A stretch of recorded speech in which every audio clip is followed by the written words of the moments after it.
In the hours when the world grows quiet and the stars begin their ancient watch, there are stories that rise from the dust of forgotten places. Not the loud stories of conquest and kings, but the softer ones, the whispers that drift through crumbling temples, the echoes that linger in chambers no living eye has seen, the questions that have no answers and ask only to be held. Tonight, we journey into such places. We will walk through libraries that may still breathe beneath the sand. We will stand before gates that opened only once and never again. We will listen for bells that ring beneath the sea and trace the paths of starlight across landscapes that remember what we have forgotten. This is not a history lesson. There will be no dates to memorize, no names to recall when morning comes.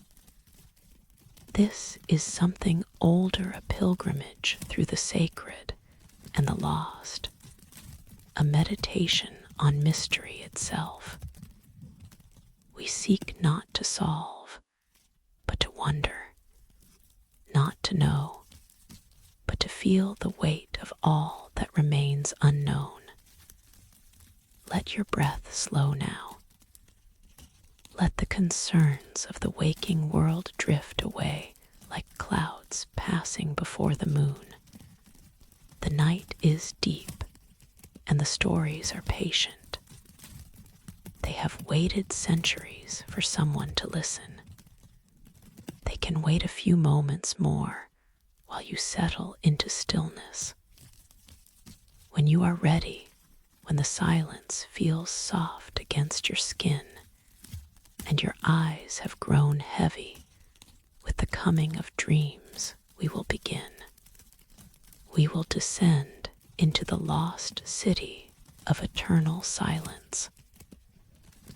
And there, in the hush between heartbeats, we will remember what it means to wonder. Not in books alone, though there were books beyond counting, but in the very air between the shelves, in the silence that pooled like water in the corners of vast halls, in the breath of those who came to read and stayed to dream.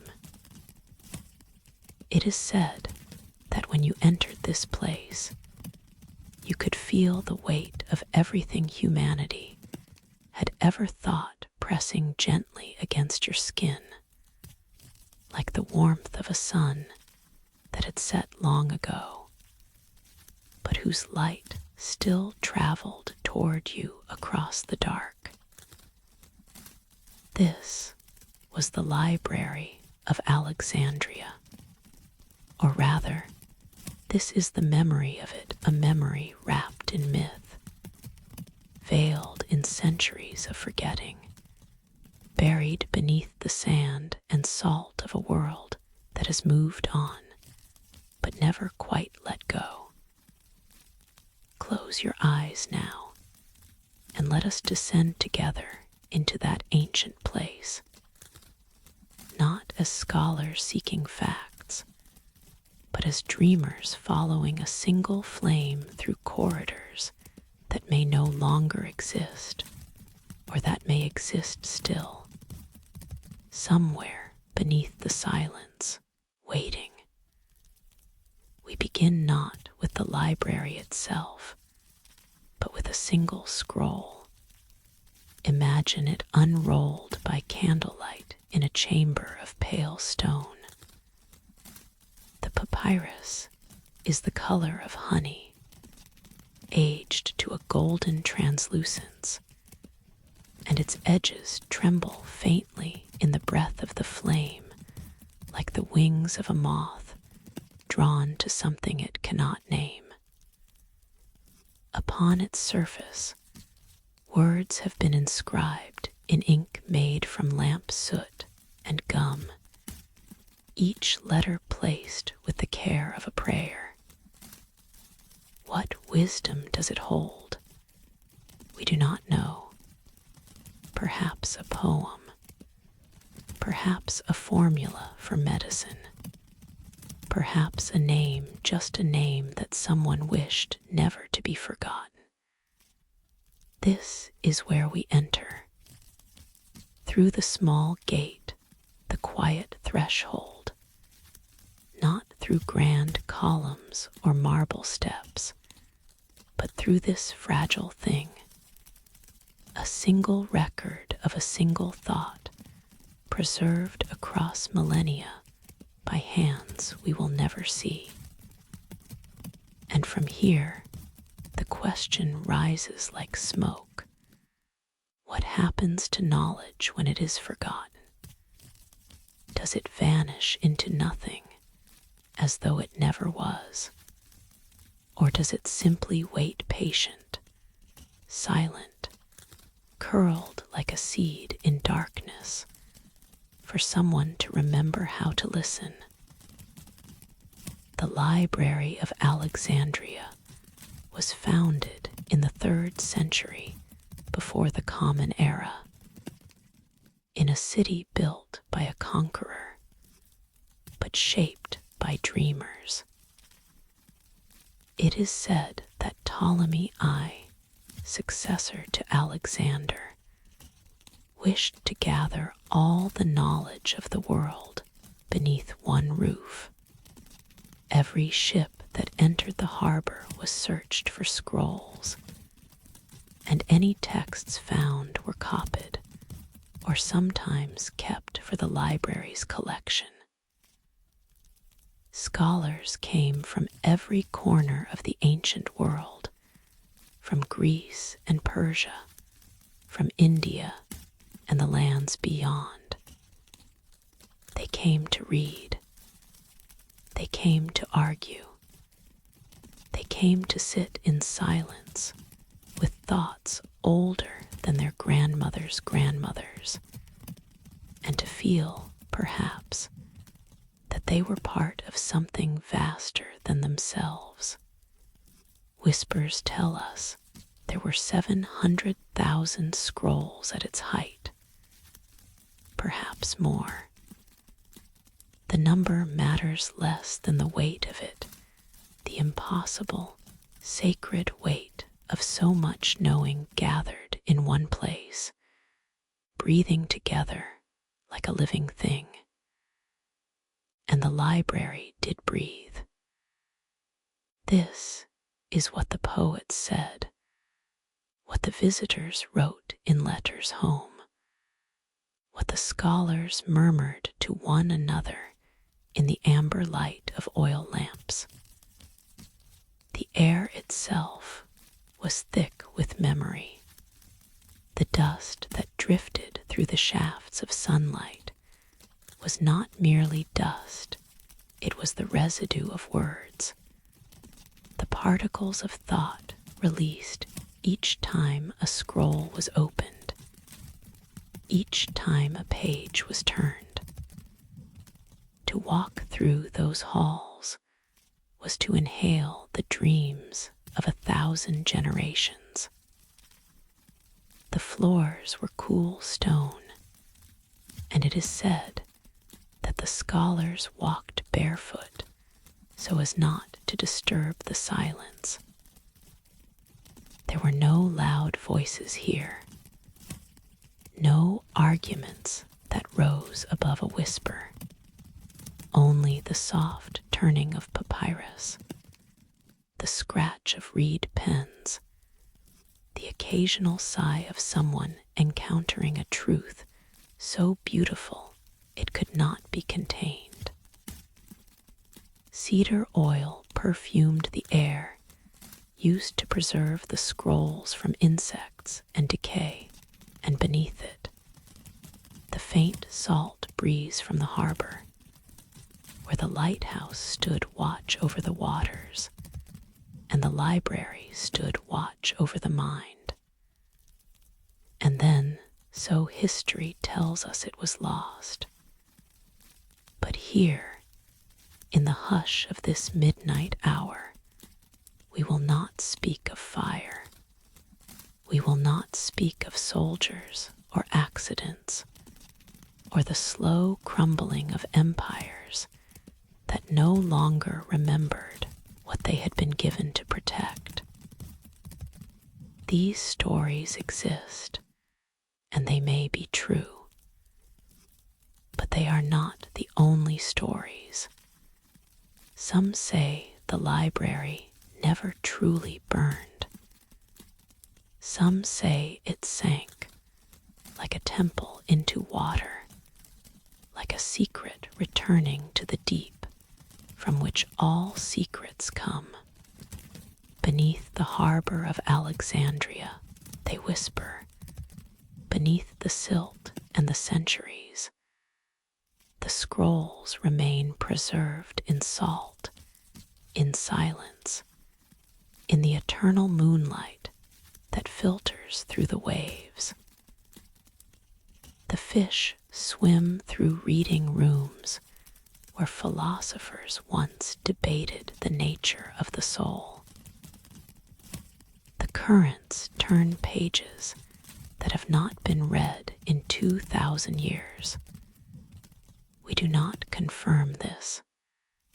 We do not deny it.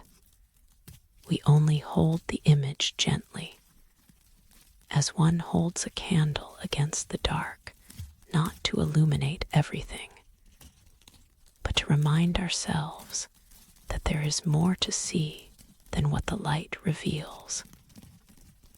Perhaps what was lost was never truly gone. This is the deeper mystery, the one that hums beneath the story like a note too low to hear, but felt in the bones. Knowledge, the ancients believed, was not merely written, it was alive.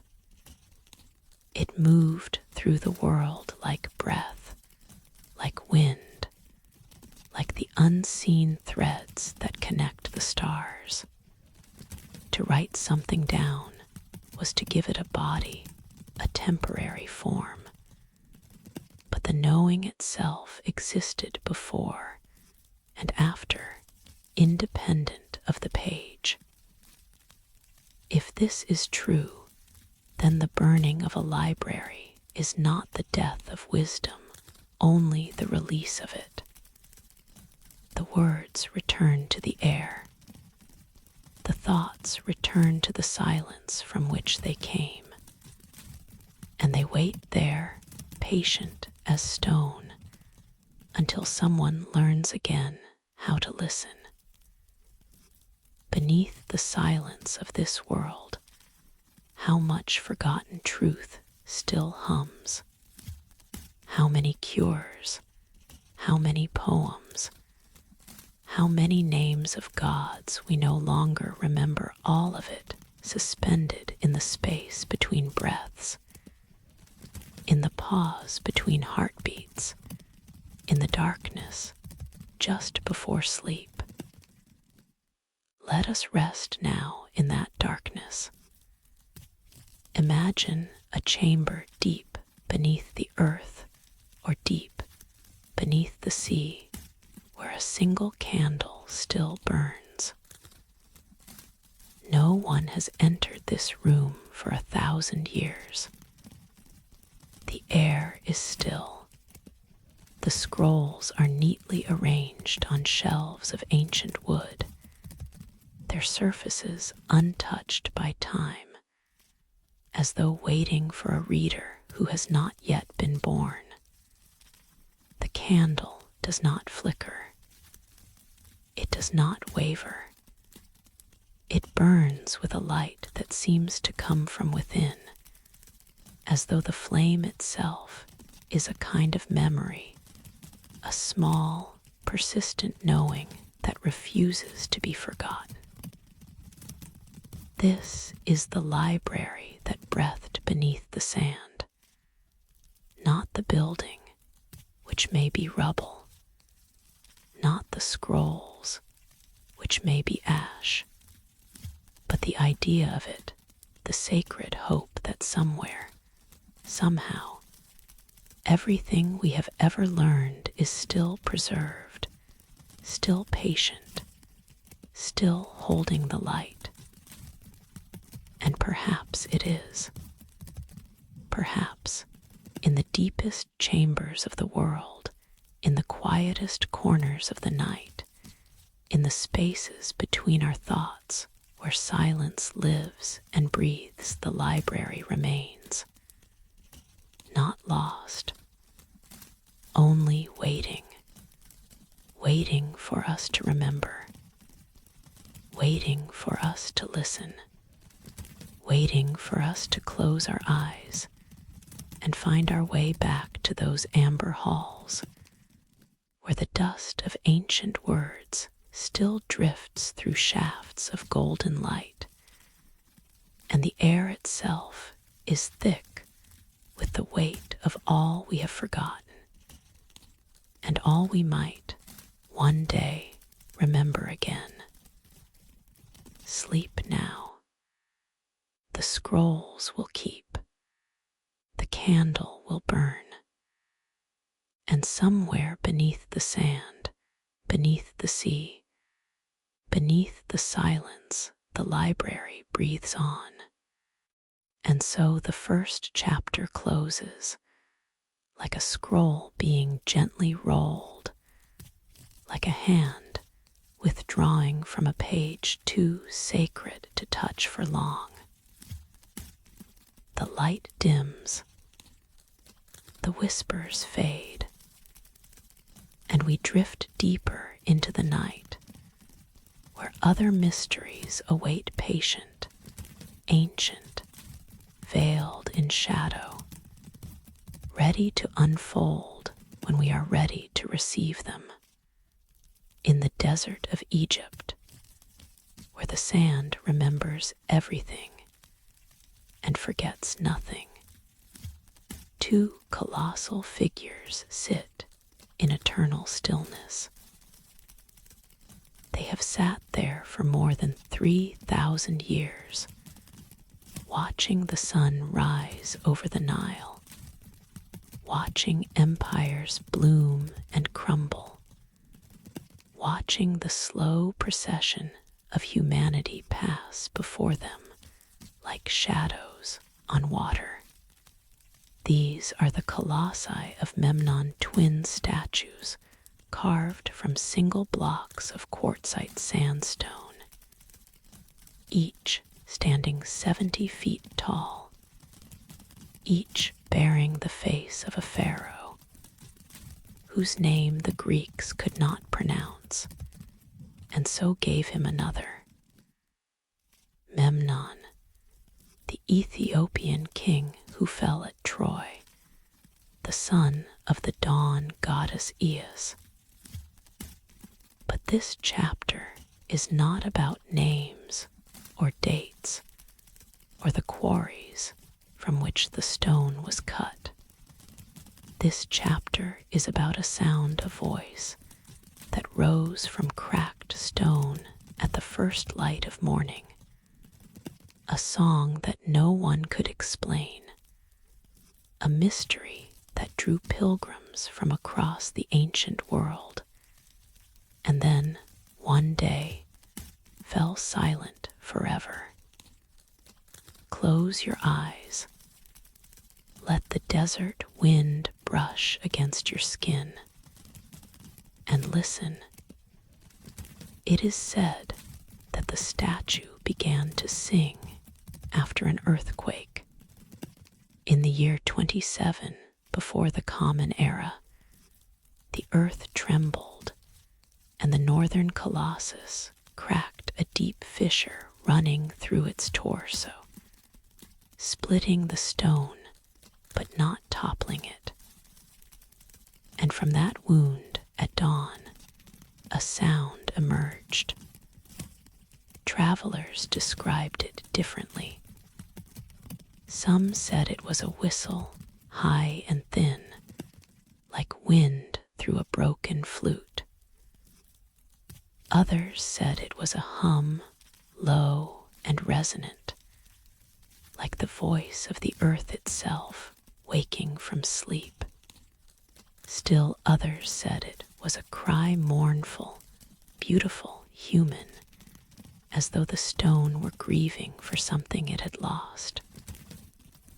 The Greeks believed it was the voice of Memnon, calling to his mother Eos as she painted the sky with rose and gold. Each morning, they said, he cried out to her, and she wept for him, her tears falling as dew upon the desert. It was a story of love that transcended death, of a son reaching across the veil to touch his mother one more time. The Romans, ever practical, sought other explanations. Perhaps it was the heat of the rising sun expanding the stone after the cold of night. Perhaps it was moisture evaporating from the cracks, creating vibrations as it escaped. Perhaps it was nothing more than physics beautiful, yes, but explicable. And yet they came. Emperors and scholars, poets and priests. They carved their names into the base of the statue, leaving records of their visits, their wonder, their desperate hope that they too might hear the voice of the singing stone. Imagine standing there in the hour before dawn. The sky is still dark, scattered with stars that seem closer here than anywhere else on earth. The air is cold, desert cold, the kind that seeps into your bones and makes you grateful for the woolen cloak wrapped around your shoulders. Before you, the colossi rise like mountains, their features lost in shadow, their presence felt more than seen. You are not alone. Other pilgrims stand nearby, silent, waiting. Some have traveled for months to reach this place. Some have come because they are dying and wish to hear something sacred before they go. Some have come because they no longer believe in anything, and they hope secretly, desperately, that the stone will prove them wrong. The horizon begins to lighten. A thin line of gold appears where the desert meets the sky. The stars fade, one by one, like candles being extinguished by an unseen hand. And then there, a sound, faint at first, almost imagined. A vibration in the air, a trembling in the stone. A note so pure it seems to bypass your ears entirely and enter through your heart. The statue is singing.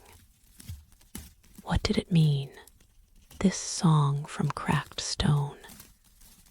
The ancients wrestled with the question. Some said it was a blessing, that to hear the voice of Memnon was to be touched by the divine, to carry that sound within you for the rest of your days, like a secret too sacred to speak.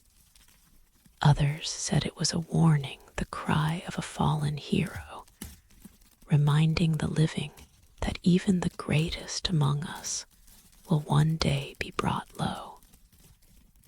But perhaps the meaning was simpler. Perhaps it was this, that the world is full of voices we have not yet learned to hear. That stone can sing, that the earth can speak, that the boundary between the living and the dead is thinner then we imagine thin as the membrane of a drum, trembling with every breath of wind.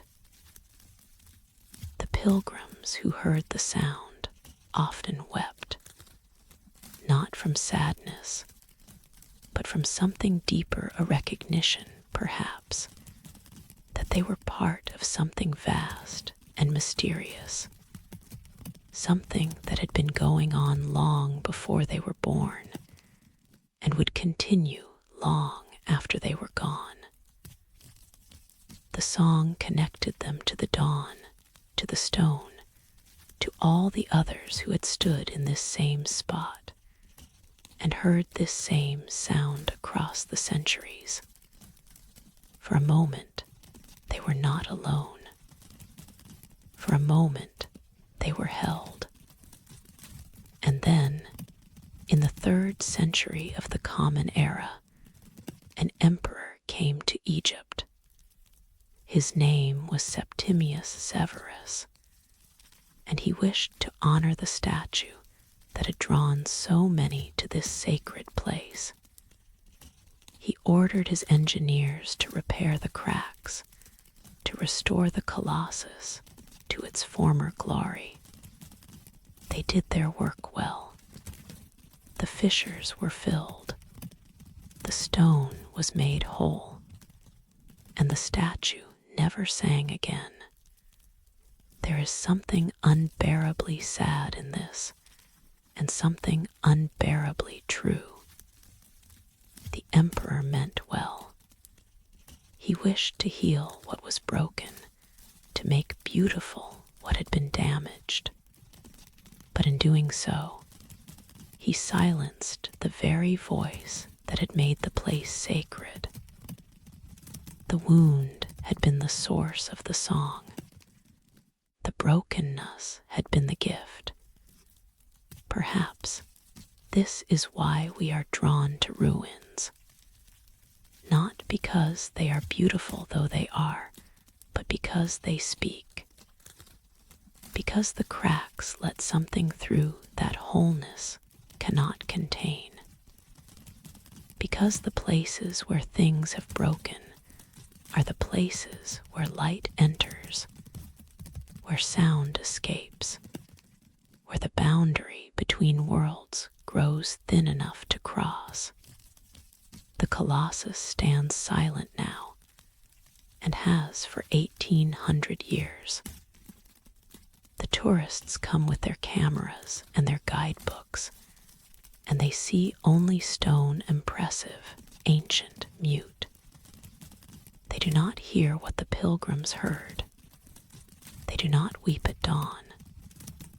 But some say whispers, only whispers that if you go alone, if you go in the hour before the sun rises, if you press your ear against the cool stone and hold your breath and listen with something deeper than your ears, you can still hear it, faint, far away, a vibration more felt than heard, like the memory of a song, like the echo of a voice that refuses to be silenced even after all these years. Let us rest now in that silence. The sun has risen. The desert glows with gold and rose, the colors of Eos weeping for her son. The statue stands as it has always stood, patient, eternal, keeping its secrets close. Perhaps the song is gone. Perhaps it waits. Perhaps it was never in the stone at all, but in the hearts of those who came to listen a sound they carried within them, a song they finally learned to hear in the presence of something ancient and broken and beautiful. We will not know.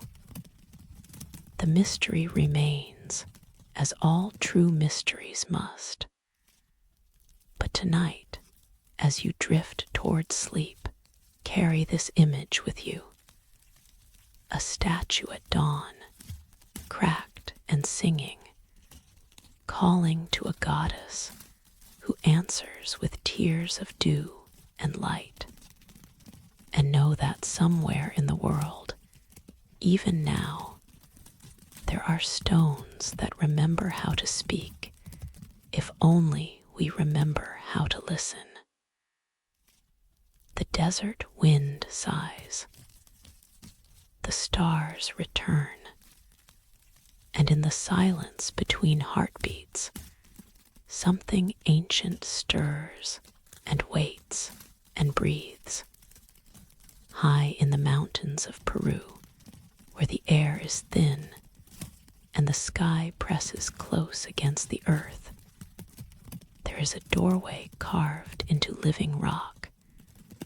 It leads nowhere, or so it appears. A flat stone surface, smooth as water, shaped unmistakably into the form of a portal. A rectangular frame, perhaps 23 feet tall, with a smaller alcove at its center, just large enough for a single person to stand within. This is the Puerta de Heyumarca, the gate of the gods. No one knows who carved it. No one knows when.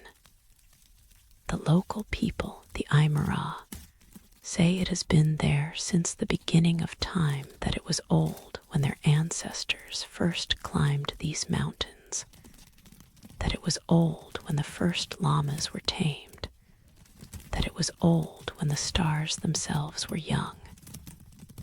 And they say something else. They say that once, long ago, the gate opened, and someone walked through, and the gate closed behind them, and has never opened since. Let us approach slowly, as pilgrims approach a sacred place. The journey is not easy. The gate lies near the shores of Lake Titicaca, at an altitude where each breath requires effort, where the sunlight falls with unusual intensity, where the silence is so complete that you can hear your own blood moving through your veins. The landscape is stark and beautiful red rock, brown earth, the distant gleam of water that the ancients called the birthplace of the sun. As you climb toward the gate, you feel the weight of the place settling over you. This is not a tourist attraction.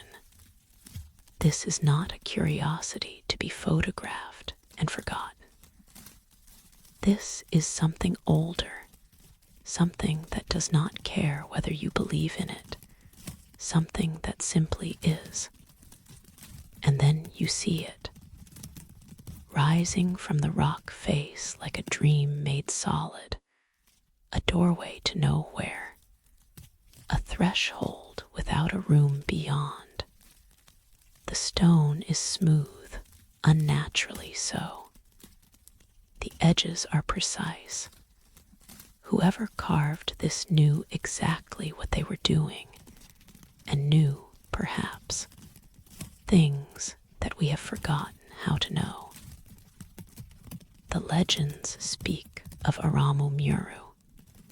He was a priest, they say, a keeper of sacred objects, a guardian of mysteries that predated even the great civilizations of the Andes.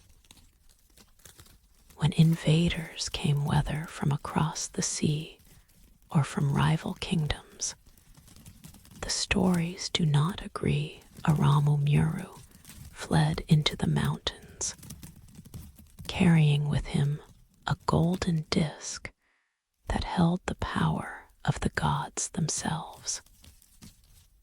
He came to this place. He came to this gate, he performed a ritual that the legends only hint at something involving the golden disc, something involving words spoken in a language no living tongue remembers, something involving a willingness to leave this world behind and enter another. The gate opened, not outward, not inward, but through, as though the solid stone had become water or mist or light. Aramu Muru stepped forward. The gate shimmered, and then it was stone again, and he was gone. Some say he passed into the realm of the gods. Some say he entered a hidden kingdom beneath the mountains, where the old wisdom is still preserved, where the priests still chant, where the golden disc still turns. Some say he simply ceased to exist in any way we can understand, translated into something beyond form, beyond time, beyond the limitations of flesh and breath. We do not know. The gate keeps its secrets. The stone remains silent. But the stories do not end there. In more recent times, visitors to the gate have reported strange experiences. A feeling of energy pulsing from the stone. A sense of being watched by eyes that have no form. Dreams, after visiting, of tunnels leading deep into the earth, of chambers filled with golden light, of voices speaking in languages that feel familiar but cannot be understood. Some have placed their hands in the small alcove at the center of the gate and felt warmth where there should be cold stone. Some have pressed their foreheads against the rock and seen visions brief, fragmentary, gone before they can be grasped. Some have simply stood before the gate and wept, without knowing why, as though something within them recognized this place from a time before memory. The Aymara do not encourage such visits.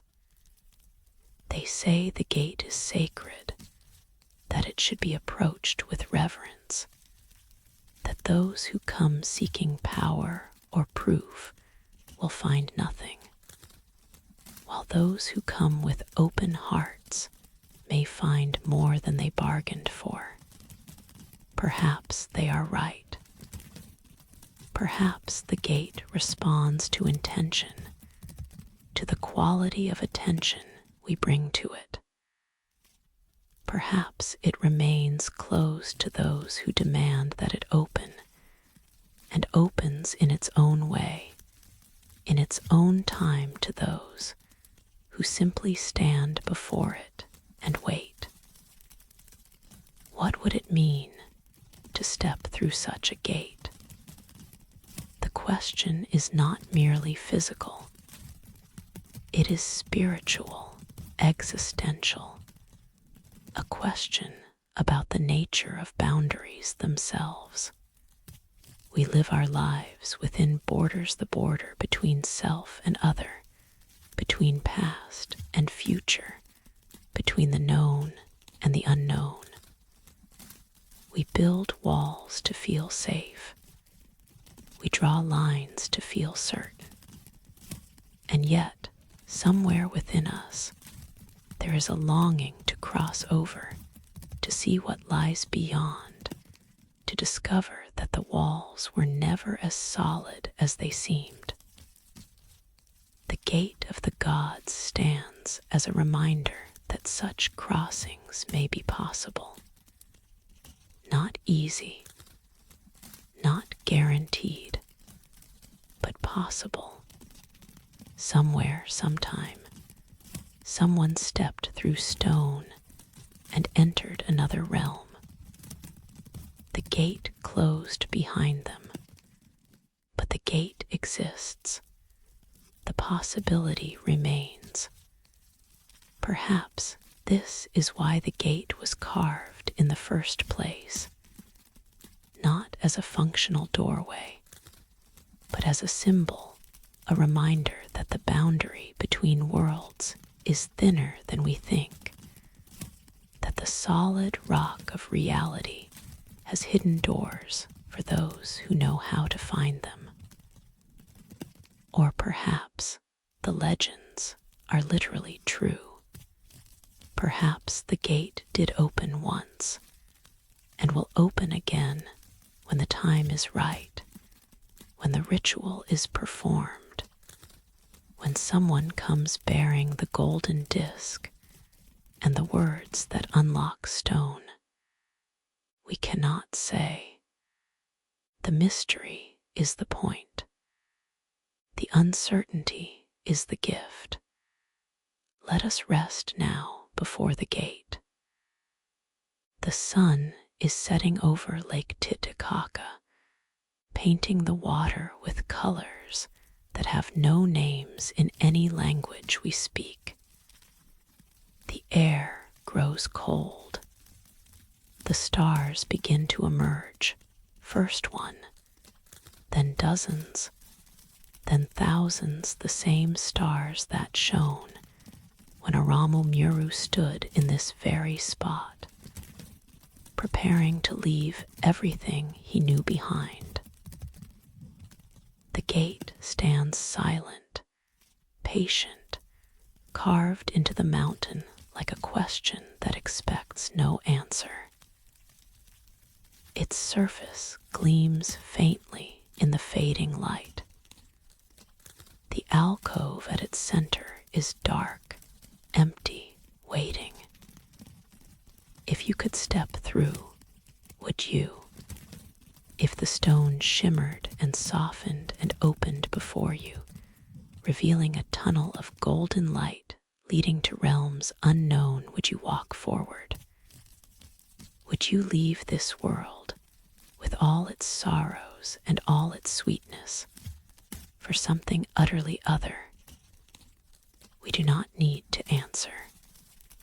The question itself is enough. The question opens something within us, a gate of its own, a doorway into wonder. Close your eyes now. Feel the thin air, the cold stone, the vast silence of the mountains, and know that somewhere, in some version of this moment, the gate is open. Somewhere, someone is stepping through. Somewhere, the journey continues beyond sight, beyond knowing, beyond the edge of dreams. The gate waits. The stars wheel overhead, and we drift deeper into the night, carrying the mystery with us like a key we have not yet learned to use. There is a place where stone and sky became one, where architects of an age we call ancient built not merely buildings, but instruments of starlight, monuments that breathed with the rhythm of the cosmos. This place rises from the jungles of Cambodia like a vision, half remembered from a dream. Angkor Wat, the temple that remembered the stars. Close your eyes and let the humid air embrace you. Let the scent of lotus blossoms and ancient stone fill your lungs. Let the chorus of cicadas and distant bird calls become a kind of music, a meditation. a song the jungle has been singing since before humans learned to listen.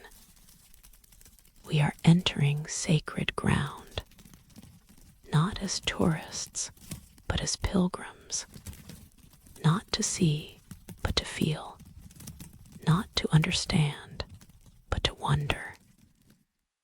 The temple was built in the 12th century, though to say this is to say almost nothing at all. Numbers and dates are the language of the waking mind, and we are drifting now towards something deeper. What matters is this. The builders of Angkor Wat looked at the sky and saw order.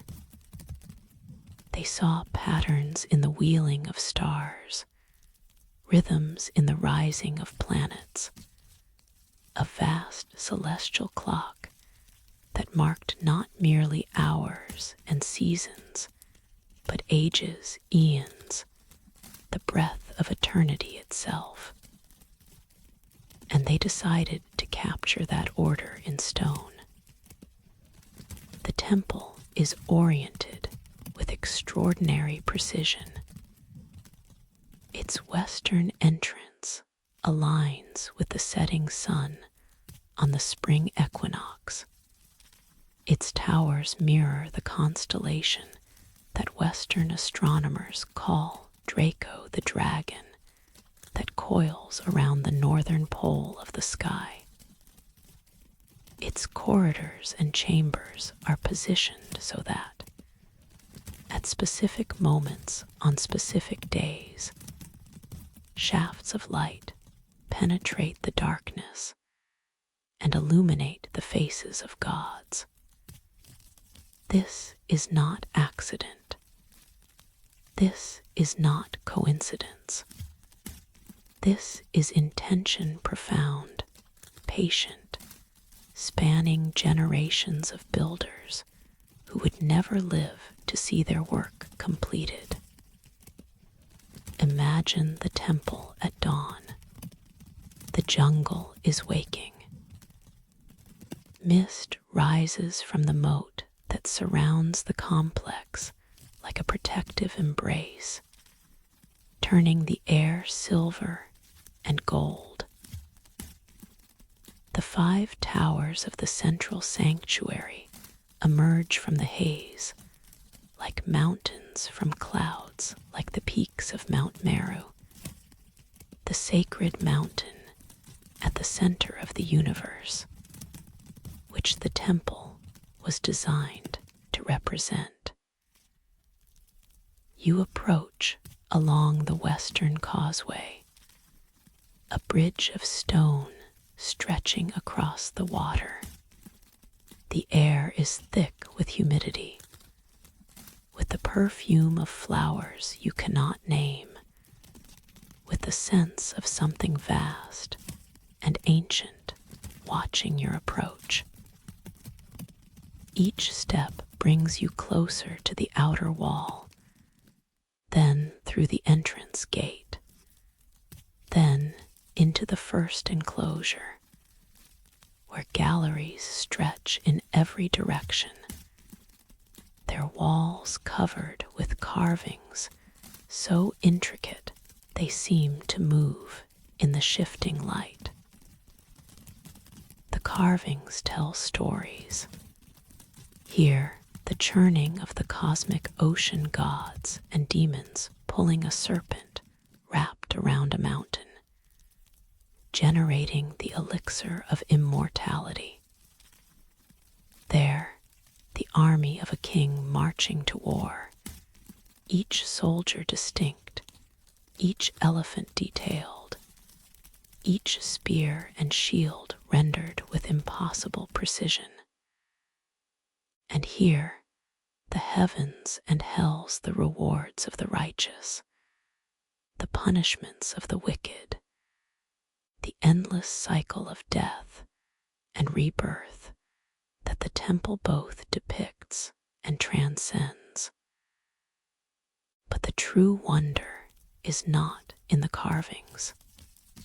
It is in the spaces between them. It is in the way the corridors lead you deeper and higher, ever closer to the central sanctuary, ever closer to the axis around which the universe turns. The Khmer people who built Angkor Wat believed that the temple was more than a building. It was a model of reality itself, a three-dimensional diagram of everything that exists, from the lowest hell to the highest heaven, from the beginning of time to its end. To enter the temple was to enter the cosmos. To climb its stairs was to ascend through layers of existence. To reach the central tower was to touch the point where the mortal and divine meet, where the human soul can glimpse its own infinite nature. And the stars were part of this vision. The builders aligned their creation with the heavens because they understood that the sky was not separate from the earth, that the movements of planets and constellations were not distant and irrelevant, but intimate and essential. As above, so below. The temple was built to catch the light of specific stars at specific moments, to create a dialogue between stone and sky, between the works of human hands and the patterns woven by forces beyond human comprehension. Some scholars believe the temple encodes astronomical knowledge that modern science is only beginning to recover. The dimensions of the complex, when measured in ancient units, yield numbers that correspond to cosmic cycles, the precession of the equinoxes, the periods of planetary orbits, the durations of ages. Whether this is coincidence or intention, we cannot say. But the possibility haunts us, suggesting that the builders knew things we have forgotten, saw connections we have lost the ability to see. There is a moment, twice each year, when the sun rises directly over the central tower of Angkor Wat. On those mornings, the spring and autumn equinoxes pilgrims gather before dawn, just as pilgrims gathered 900 years ago. They wait in darkness, watching the eastern sky lighten, watching the stars fade, watching the first rays of gold emerge from the horizon. And then it happens. The sun crests the tower, perfectly centered, as though the architects reached across the centuries to place it there. Light floods the causeway. The stone glows as if lit from within. For a moment, time collapses, the past and present merge. The ancient builders stand beside the modern watchers, and everyone shares the same sunrise, the same wonder, the same breath. This is what the temple remembers. This is what the stones have held for nearly a millennium. Not facts or figures, but a feeling, the feeling of being connected to something vast, of being part of a pattern too large to see, but too real to deny. Let us rest now in the inner sanctuary. The air is cooler here, shadowed by stone. The walls rise around you like the petals of a lotus, closing out the world.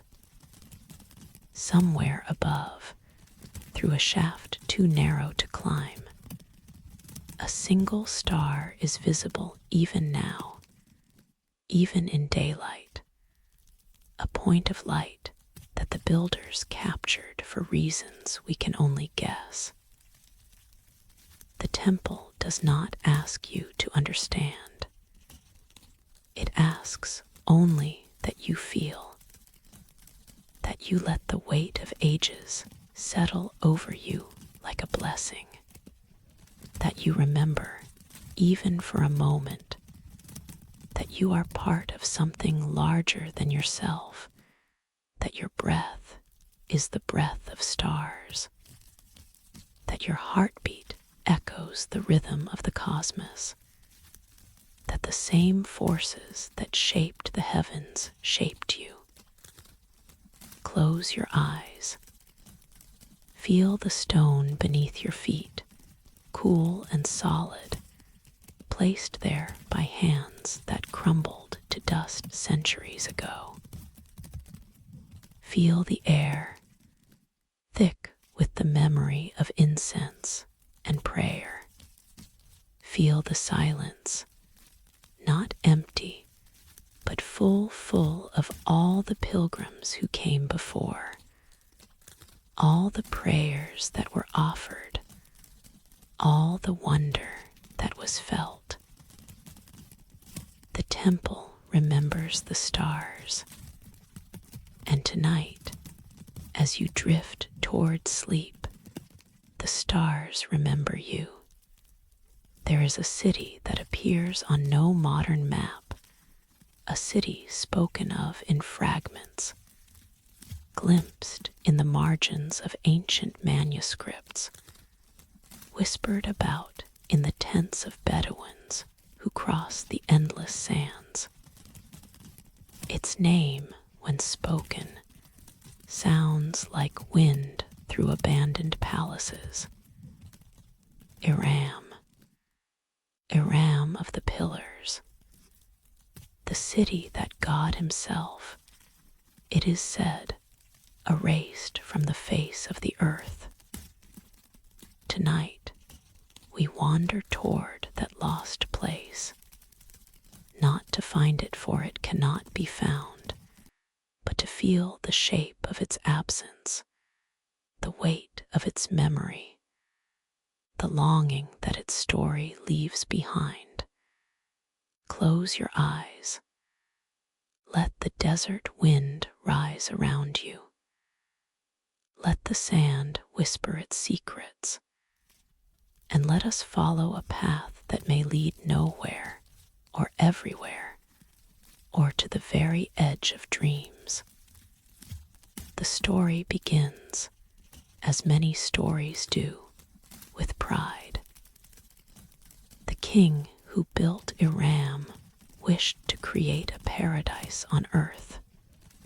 He wished to rival the gardens of heaven itself, to prove that human hands could shape beauty as great as any the gods had made. For 300 years, the legends say, he labored. He gathered architects and artisans from across the known world. He ordered columns carved from gold and silver, walls inlaid with precious stones, gardens watered by channels that defied the laws of the desert. And when it was finished, when the last tower rose, and the last fountain sang, and the last flower bloomed in soil that should have been barren, the king stood at the center of his creation and declared that he had succeeded. He had built a city to rival paradise. Some say this was his sin, not the building itself, but but the pride, the belief that human achievement could equal divine creation. Others say the sin was simpler. He had taken too much from the earth, drained too many springs, cut too many trees, ignored the balance that keeps the world alive. Whatever the cause, the punishment was swift and absolute. A great wind rose from the desert, a wind like nothing that had blown before, a wind that carried not sand but shadow, not heat but silence. It swept over Aram in a single night, and when the sun rose, the city was gone, buried, erased, as though it had never existed at all. But stories do not die so easily. The Quran speaks of Aram in a single verse, brief and haunting. Aram of the lofty pillars, the like of which was never created in any land. That is all. No location, no date, no explanation. Just the acknowledgement that such a place once was, and that it was beyond compare. The Bedouins carried other stories. They spoke of travelers who glimpsed the city at twilight, its towers rising from the dunes like a mirage, but a mirage that cast shadows, a mirage where birds circled and banners flew. They spoke of caravans that passed too close and were never seen again, swallowed by sands that shifted and rearranged themselves in the night. They spoke of treasures half buried at the edges of known oases, objects too beautiful to be of human make, too ancient to be explained. For centuries, explorers searched. They followed clues in old poems, in the writings of Greek historians, in the dreams of mystics who claimed to have visited Aram in visions. Some said it lay in Yemen, in the region called the Empty Quarter, where even the most hardened desert travelers feared to go. Others said it was in Oman, or Jordan, or somewhere beyond geography, altogether a city that existed outside of space, visible only to those who had learned to see with something other than their eyes. No one found it, or rather, no one found it and returned to tell. What would it mean to find such a city? This is the question that haunts the searchers, the dreamers, those who lie awake at night and imagine golden towers emerging from the sand. To find Aram would be to prove that the legends were true, that paradise can be built, and that it can be taken away. It would be to touch something that God Himself deemed too beautiful for the world to keep. But perhaps the not finding is the point. Perhaps Aram exists precisely because it cannot be found a reminder that some things are beyond our grasp, that some beauties are meant to be longed for rather than possessed. The desert keeps its secrets not out of cruelty, but out of love. The city remains hidden not because it was destroyed, but because it waits patient, eternal, shimmering just beyond the edge of vision. Some nights, they say, when the moon is full and the wind falls still, you can see it. A gleam on the horizon that is not a star.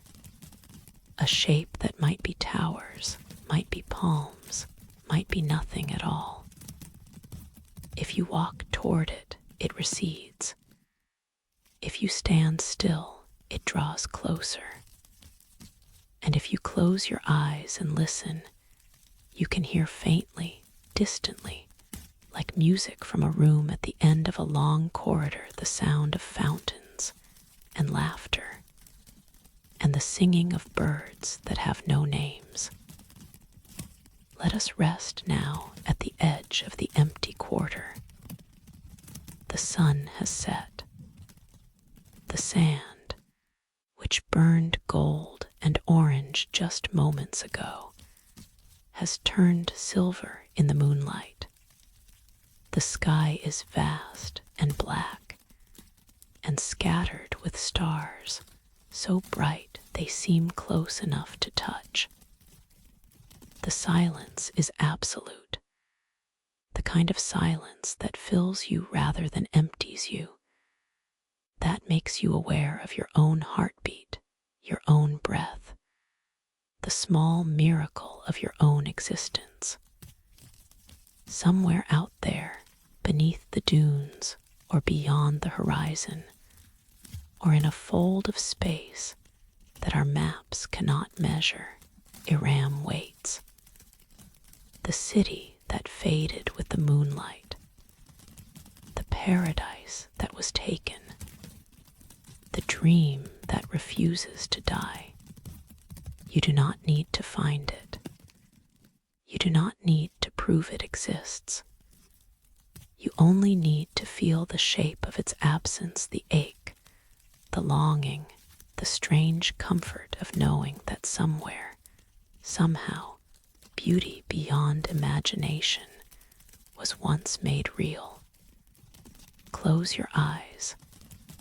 Let the desert hold you. Let the moonlight fall like a blessing on your face, and know that the city is there, shimmering just beyond the edge of sleep, waiting for dreamers who are brave enough to follow. The sand sighs, the stars wheel on, and somewhere in the silver dark, a fountain sings and flowers bloom, and the pillars of Iram rise toward a sky that has never forgotten them. In the year 1513, in the city of Constantinople, an admiral named Piri Rise spread a sheet of gazelle skin across his table and began to draw a map. He was not an ordinary map maker.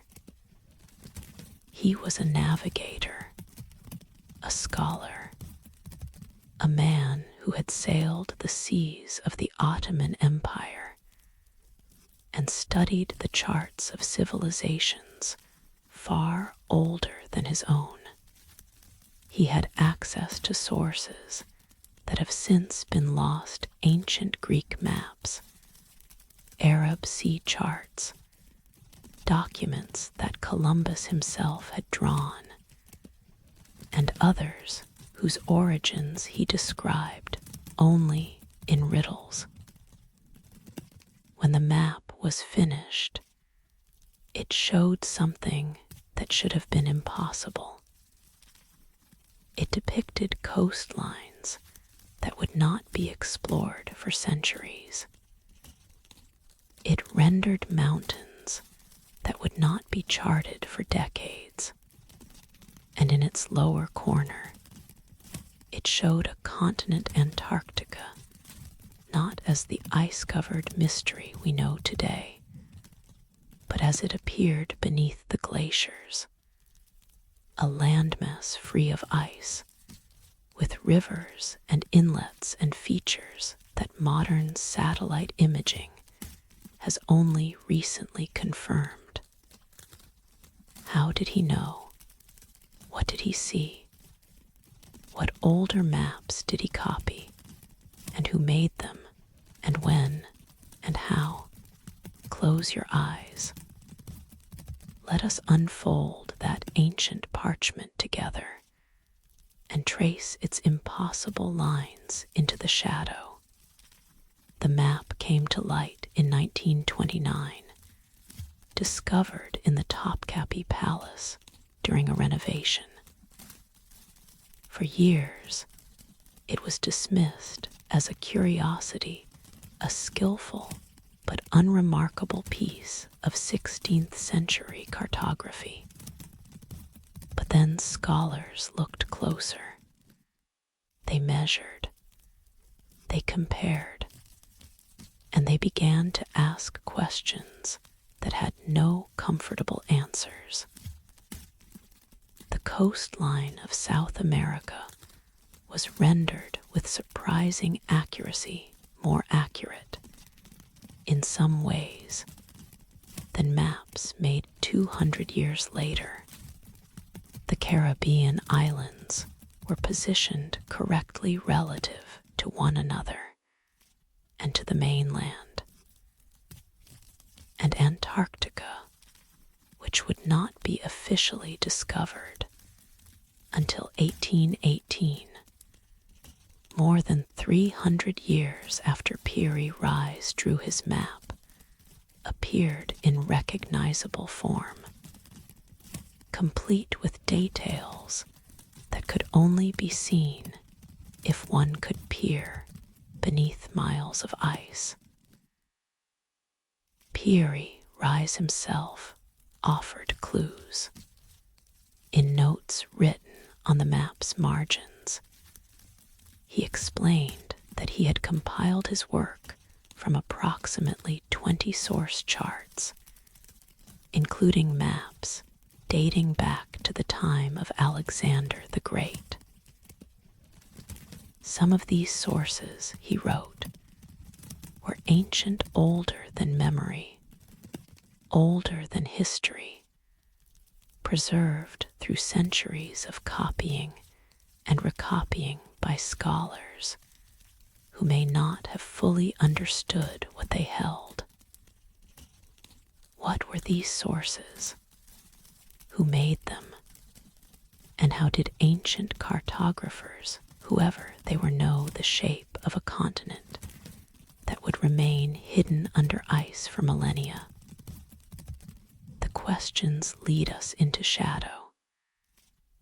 Some believe the source maps were the work of a lost civilization, a seafaring culture that flourished before the last ice age, before the great floods that ancient stories remember, before the world as we know it took shape. They navigated coasts that have since been submerged or frozen. They charted lands that have since been forgotten, and their knowledge, somehow, survived passed down through chains of transmission we can barely imagine, surfacing in fragments in the libraries of Constantinople, the archives of Alexandria, the secret collections of scholars who recognized their value even if they could not explain their origin.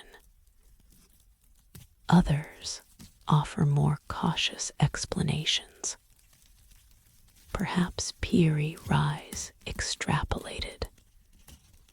Perhaps his sources contained errors that, by chance, resembled features we now know to be real.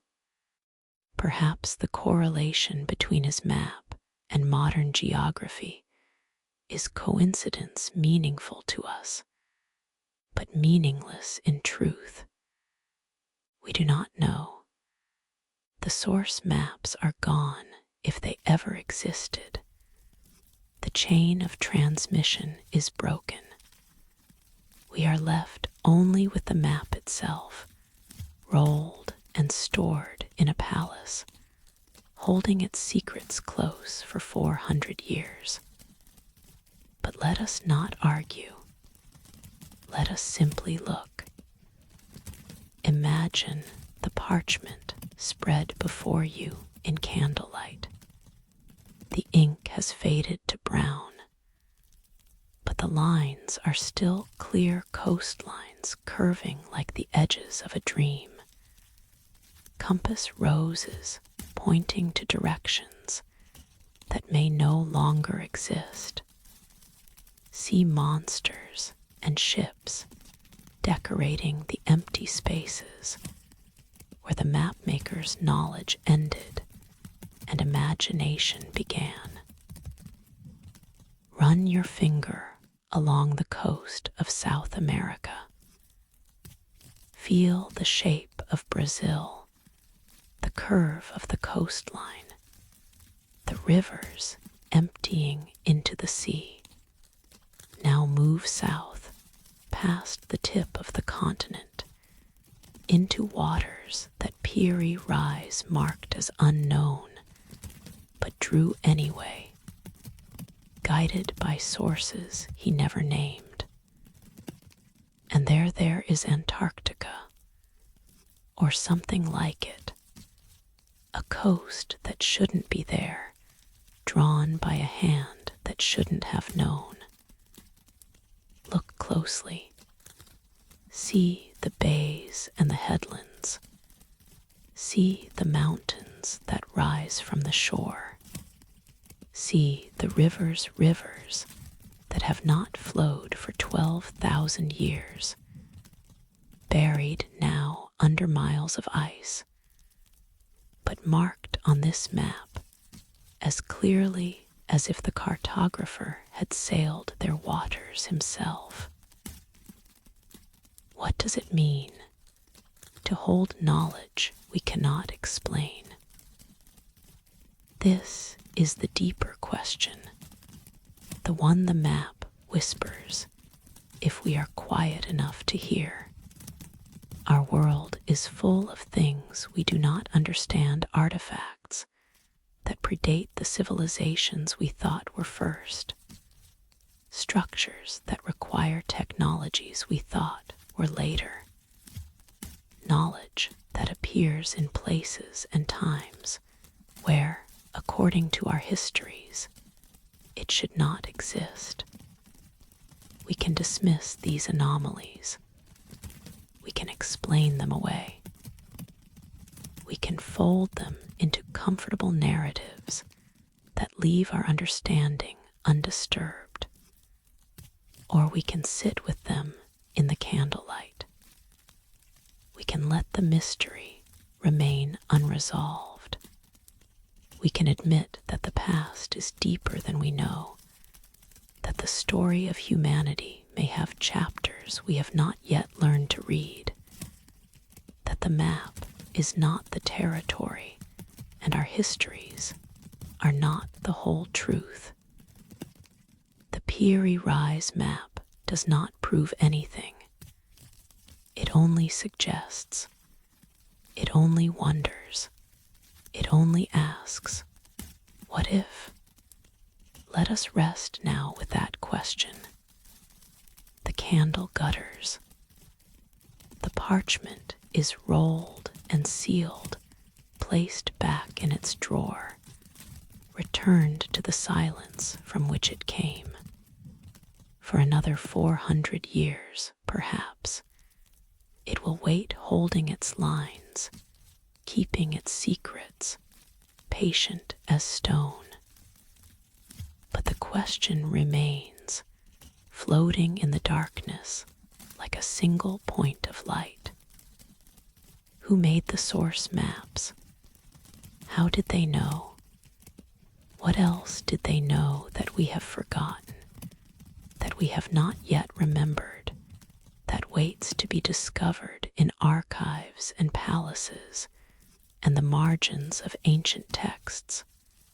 Close your eyes.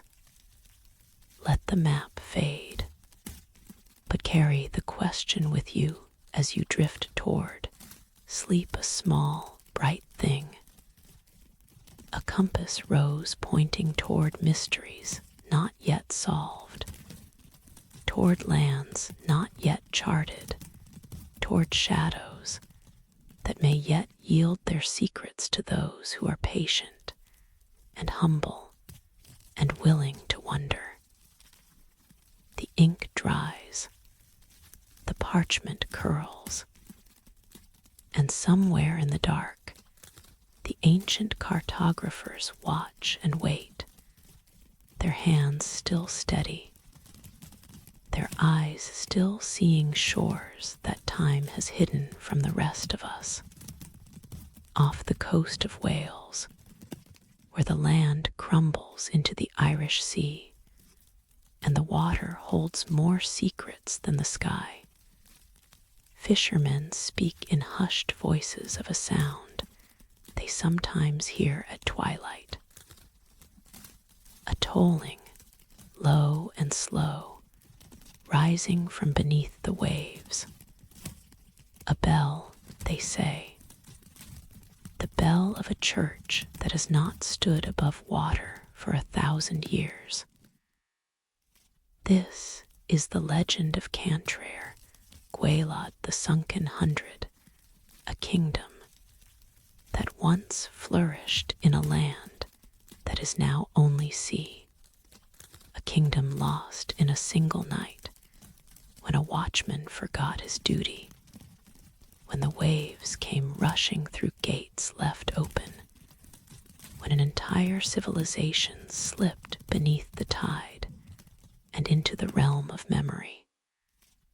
Close your eyes. Let the salt air fill your lungs, and let us sink together into this story, down through the cold green water, down to where the bells still ring and the towers still stand, and the kingdom waits for someone to remember. The story is older, perhaps, than the language in which it is told. The Welsh bards sang of it around fires that burned 1,000 years ago. They sang of a fertile plain, protected from the sea by a great embankment, a wall of earth and stone that held back the waters and allowed the people to farm and build and prosper. The plain was called Cantrair Gwaelod, and it was ruled by a king named Gwydno Garanhir. His lands were rich, his people were many, and his kingdom stretched for miles 16 cities, the legends say, with towers and temples and streets filled with the sounds of commerce and prayer. But the sea was patient. The sea was always watching, and the sea had only to wait for one moment of carelessness, one lapse in vigilance, one human failure, and the kingdom would be hers. That failure came in the form of a man named Seithanin. He was the keeper of the gates, the one responsible for ensuring that the sluices in the great embankment were closed at high tide. It was a sacred duty, a responsibility that meant life or death for everyone who lived behind the wall. But Seithanin was proud, or perhaps he was drunk, or perhaps he was simply human, which is to say, capable of forgetting. One night, when the moon was dark and the tide was higher than it had been in living memory, Seithanin failed to close the gates. The sea came rushing through, unstoppable, indifferent, claiming what had always been hers. By morning, The plain was gone. The cities were gone. The people who could not flee in time were gone. And where there had been farmland and forest and the sounds of human life, there was only water, cold, green, silent water, stretching to the horizon without end. But the bells remained. This is what the fishermen say, what the poets have sung, what the people of the Welsh coast have whispered to one another for centuries. The churches of Cantref Gwaelod were not destroyed when the kingdom drowned. They were preserved, somehow, in the cold and the salt and the darkness. And on certain nights when the tide is low and the wind is still and the world is listening, you can hear them. The bells, ringing far below the surface, a sound like memory, a sound like grief, a sound like a kingdom that refuses to be forgotten. Some say the bells ring as a warning, reminding the living of the price of carelessness. Some say they ring as a prayer, the dead still keeping their rituals even after all these years. Some say they ring for no reason at all, just the current moving through towers that have stood too long to fall. Just the water singing in bronze throats that have not been silenced by time or tide. We do not know. We only listen. There is evidence if you look for it.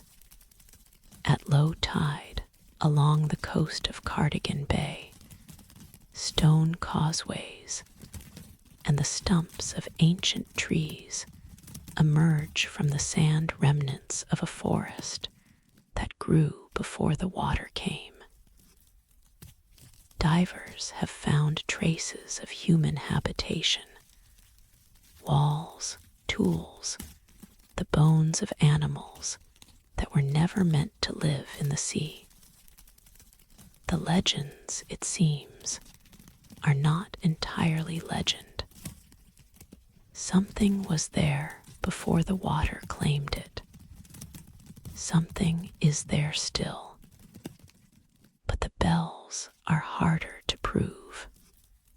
No diver has found a church beneath the waves. No camera has captured towers rising from the seafloor. The bells exist only in stories, in the ears of those who claim to have heard them, in the traditions passed from generation to generation. Perhaps this is as it should be. Perhaps some truths cannot be photographed or measured. Perhaps some things are real only to those who believe, or only to those who need to believe, or only to those who stand alone on a darkening shore and listen for the voices of the dead. What do we owe to the places we have lost? This is the question that rises from the waters of Cardigan Bay, that floats on the tide like kelp, that brushes against the legs of anyone who wades too far from shore. Every civilization that has ever existed has lost places. To fire, to flood, to war, to time. Cities buried under ash. Islands swallowed by earthquakes. Forests drowned by rising seas. We cannot save them. We cannot bring them back. But we can remember. We can tell their stories. We can listen for their bells. even when we know or think we know that no bells can ring beneath the sea. Perhaps this is what the dead ask of us. Not rescue, which is impossible. Not grief, which is exhausting. Just memory, just acknowledgement. Just the simple act of saying, you were here, you mattered, you are not forgotten. The bells of Cantrair Gwaelod ring for the drowned kingdom, but they ring, too, for all the places we have lost, all the names we have forgotten, all the stories that have slipped beneath the surface of time and wait there still, hoping someone will hear. Let us rest now on the shore. The sun has set. The tide is coming in, erasing the footprints of everyone who walked this beach today. The water is black and silver in the dying light, and somewhere out there far out, where the sea meets the sky, the kingdom sleeps. Close your eyes. Feel the sand shifting beneath you. Hear the rhythm of the waves, ancient and patient, the same rhythm they have kept since before there were ears to hear them. And listen not with your ears, but with something deeper, something that knows how to hear what cannot be said. The bells are there, faint, distant, a tolling from another world, another time, another layer of reality that exists just beneath the one we see. They ring for the lost. They ring for the forgotten. They ring for you, standing on the shore, listening. The tide rises. The bells fade. And we drift deeper into sleep, carried by currents older than memory, toward shores we have not yet learned to name. In the heart of ancient Babylon, where the Euphrates once flowed like a ribbon of silver through a city of 100 gates, there was said to be a wonder that defied the very nature of the land. A garden green, lush, impossible, rising in terraces from the desert floor, watered by machines that no one could explain, fragrant with flowers that had no right to bloom where the sun baked the earth to cracked clay. This was the Hanging Gardens, and of all the wonders of the ancient world, it is the only one we cannot prove existed at all. Close your eyes. Let the scent of jasmine drift toward you across the centuries. Let the sound of falling water fill the silence, and let us wander together through a garden that may have been real or may have been a dream, and that, perhaps, is more beautiful for the not knowing. The story, as the Greeks told it, was a story of love. A king named Nebuchadnezzar had taken a bride from the mountains of Media, a woman named Amades, raised among the green hills and forested valleys of her homeland. When she came to Babylon, she found herself in a city of mud, brick, and stone, of flat plains stretching to the horizon, of a sky so vast and empty it seemed to crush the soul. She missed the mountains. She missed the trees. She missed the coolness of streams and the shade of leaves overhead. And so the king, because he loved her, decided to bring the mountains to her. He ordered his architects to build a garden like no garden the world had ever seen. Not flat, but rising terrace upon terrace, level upon level, until the green reached toward the sky like a ziggurat made of leaves and flowers.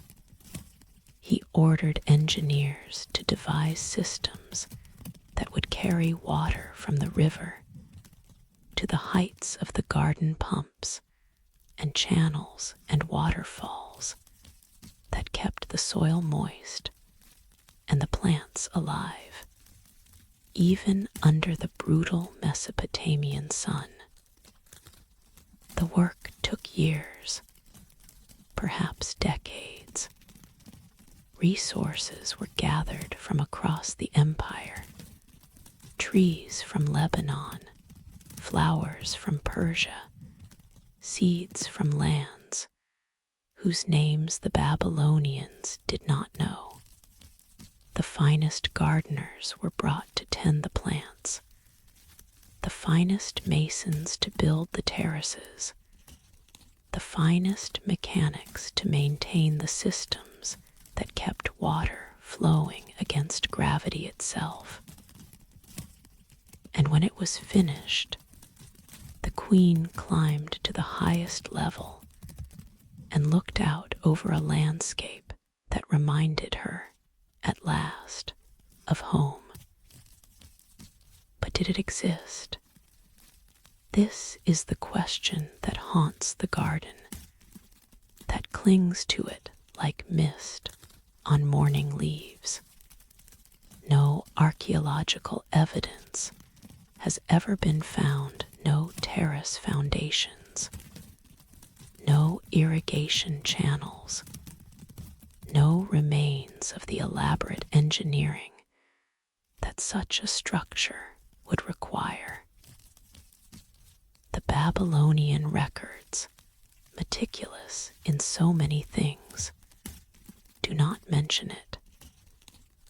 The visitors who described it in such vivid detail may have been describing something they had only heard about, a story passed from mouth to mouth until it became too beautiful not to be true. Some scholars believe the gardens existed not in Babylon at all, but in Nineveh, built by a different king in a different century, for reasons the records have preserved. Others believe the gardens were real, but smaller than the legends suggest, a modest courtyard that grew in the telling until it became a wonder of the world. Others still believe the gardens were purely imaginary, a symbol, a metaphor, a dream of paradise that the Greeks projected onto a distant, half-known land. We do not know, and perhaps this not knowing is part of the garden's beauty. It exists in the space between history and myth, between what was and what might have been. It is a garden of the imagination, and in the imagination it can never wither. Let us walk there now. Imagine the terraces rising before you in the hour before sunset. The light is golden, the air is thick with heat, but a coolness drifts down from above the coolness of shade and water, of leaves and stone. You climb a stairway carved from limestone, and with each step, the sounds of the city below grow fainter. The markets, the temples, the million voices of Babylon fade into a murmur, then a whisper, then silence. Here, at the heart of the garden, there is only green. Palms spread their fronds overhead, creating a canopy that filters the sun into soft, dancing patterns. Flowers bloom in impossible profusion. Roses and lilies, jasmine and pomegranate, species gathered from every corner of the known world. The air is heavy with their perfume, sweet and complex, like a song played on instruments you have never heard. Water is everywhere. It trickles from channels cut into the stone. It cascades from terrace to terrace in small waterfalls that catch the light and scatter it into rainbows. It pools in basins where fish drift lazily, their scales glinting gold and silver.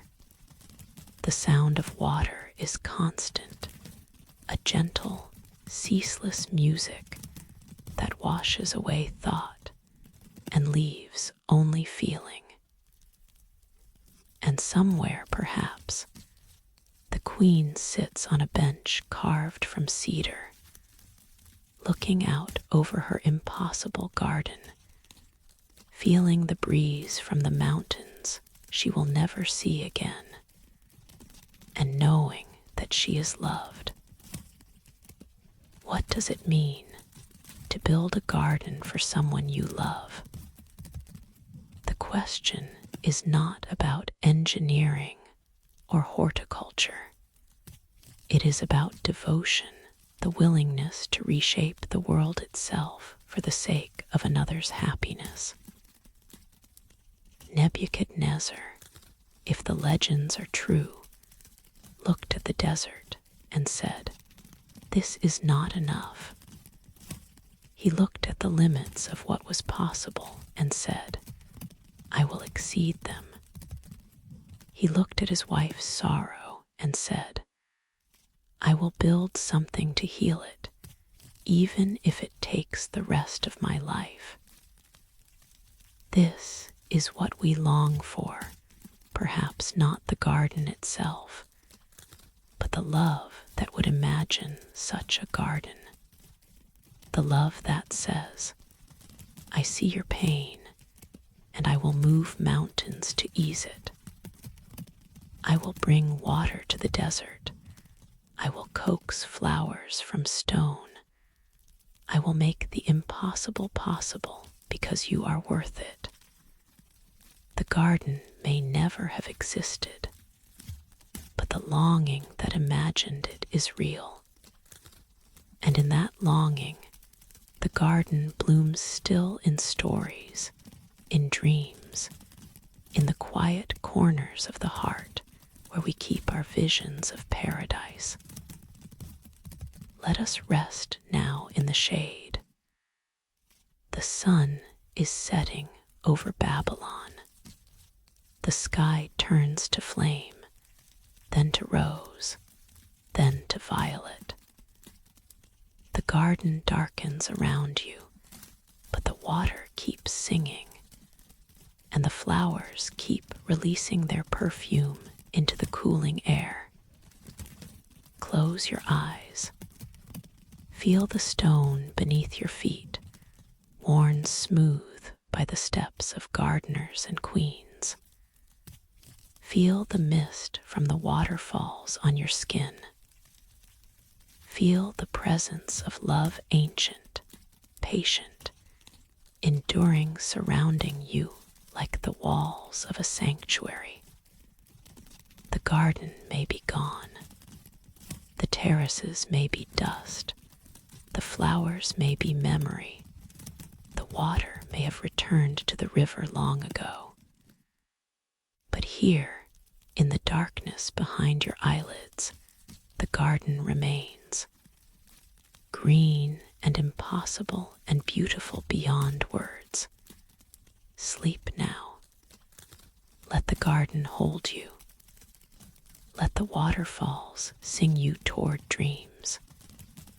And know that somewhere, in some version of the world, the flowers are still blooming, and the queen is still smiling, and love is still building its impossible wonders against the desert and the dark. Long before the first roads were built, before horses were tamed or wheels invented, there were paths that crossed the earth paths invisible to the eye, but felt by those who knew how to walk them. They ran through forests and over mountains, across deserts, and along the edges of seas. They connected sacred places, stone circles and burial mounds, temples and springs, sites where the boundary between worlds grew thin. These paths have many names. The Chinese called them Lung Mei, the dragon paths. The Australians spoke of songlines. The English came to call them ley lines, threads of energy, or memory, or something older still, woven into the land itself. Close your eyes. Let your feet remember what your mind has forgotten. And let us walk together through the darkness, following a path that may be real or imagined, or something in between a path that winds through starlight, connecting the scattered points of light into a pattern too vast to see. The idea of ley lines came to a man named Alfred Watkins on a summer afternoon in 1921. He was standing on a hilltop in Herefordshire, England, looking out over the landscape, when something shifted in his perception. The churches and standing stones, the crossroads and holy wells, the ancient sites scattered across the countryside, they suddenly seemed to form a pattern. A straight line, then another, then another. In a flash of insight that he later described as visionary, Watkins saw the land as a web of invisible paths, connecting sacred site to sacred site across miles of terrain. He believed these were ancient trackways routes used by prehistoric traders and pilgrims, paths so old they predated the twisting roads of later centuries. Watkins was a businessman, not a mystic. He sought rational explanations, not supernatural ones. But the idea he unleashed took on a life of its own.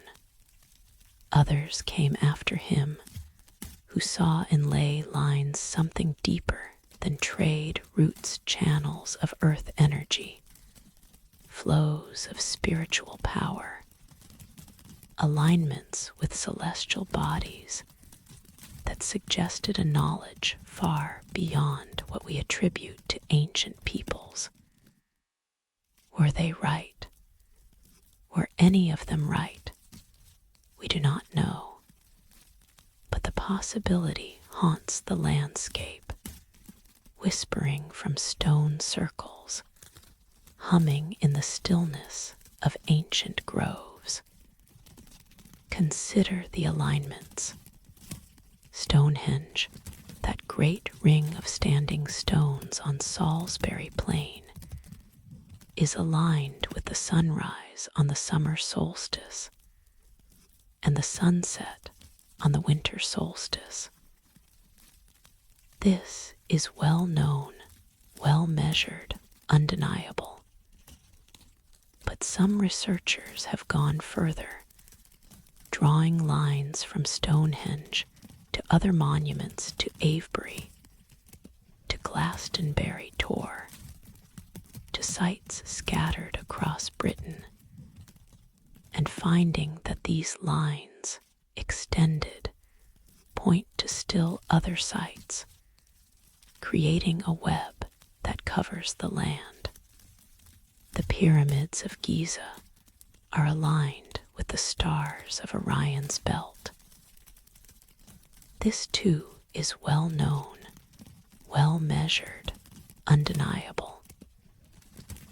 But some have extended this alignment, tracing lines across continents, and found that other ancient monuments in Mexico, in Cambodia, in Peru, fall along the same cosmic geometry, as though the builders of the ancient world were following a plan too vast for any single civilization to complete.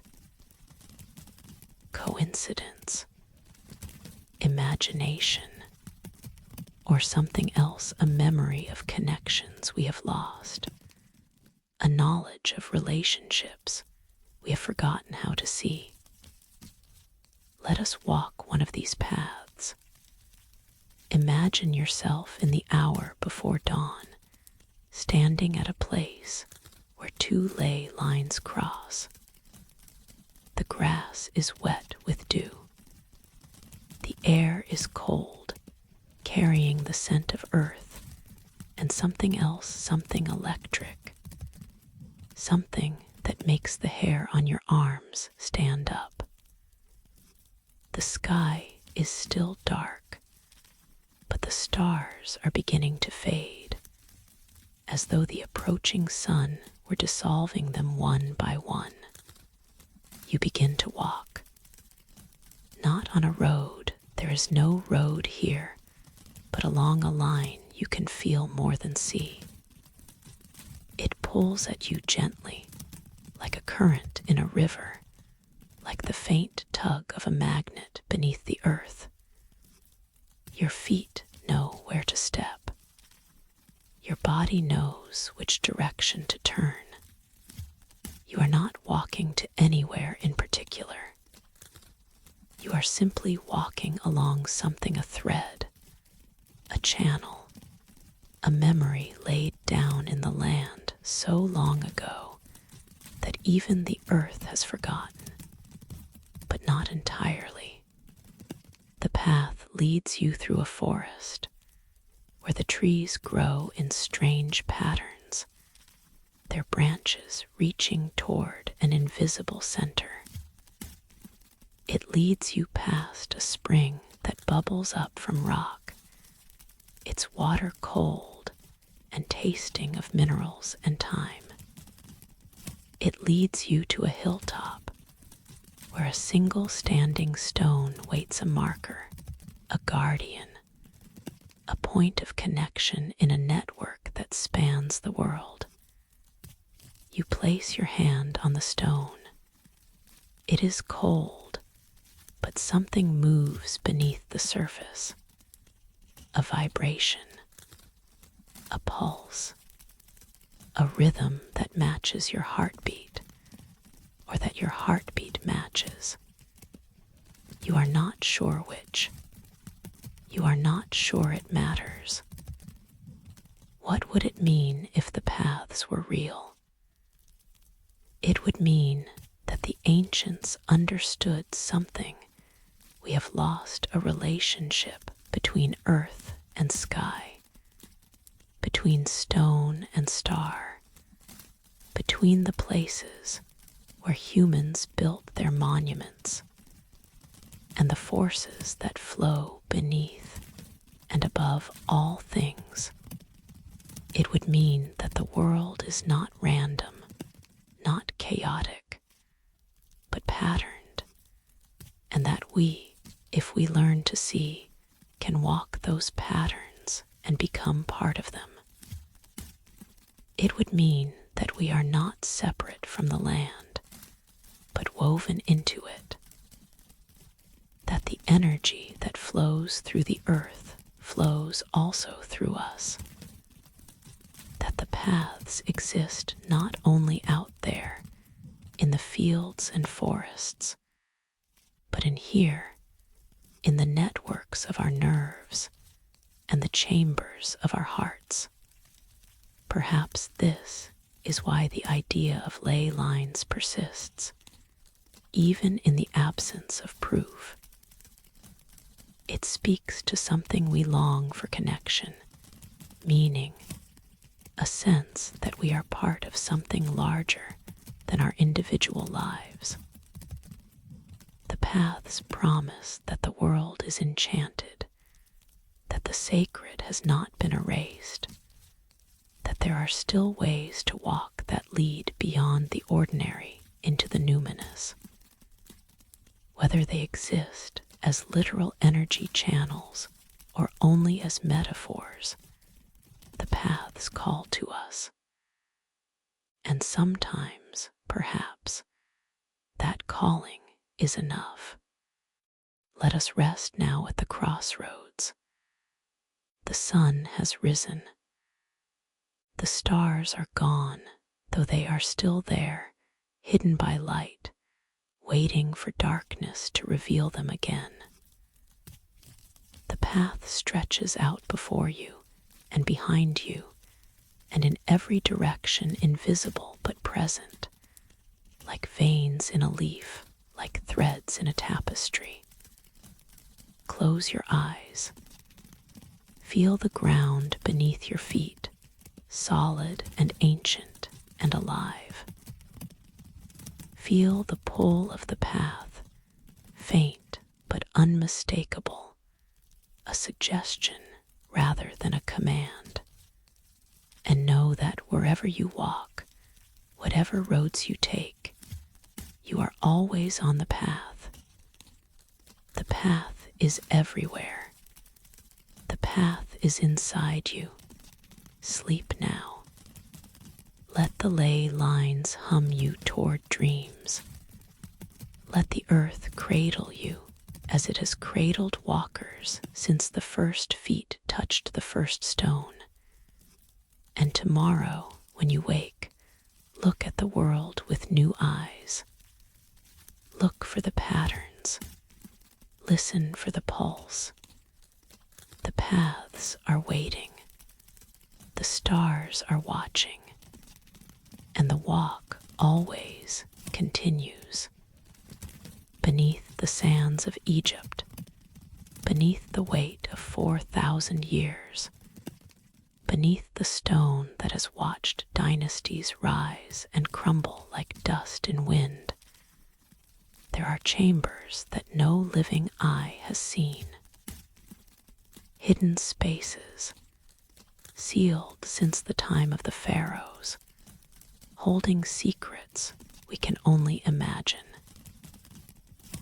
This is the Great Pyramid of Giza, the last of the ancient wonders still standing, the monument that has inspired more questions than all the others combined. Who built it? How did they lift millions of stones, some weighing more than 60 tons, without wheels or iron tools or machines? And perhaps most haunting of all, what lies within the spaces we have not yet opened? Close your eyes. Let the weight of ages settle over you.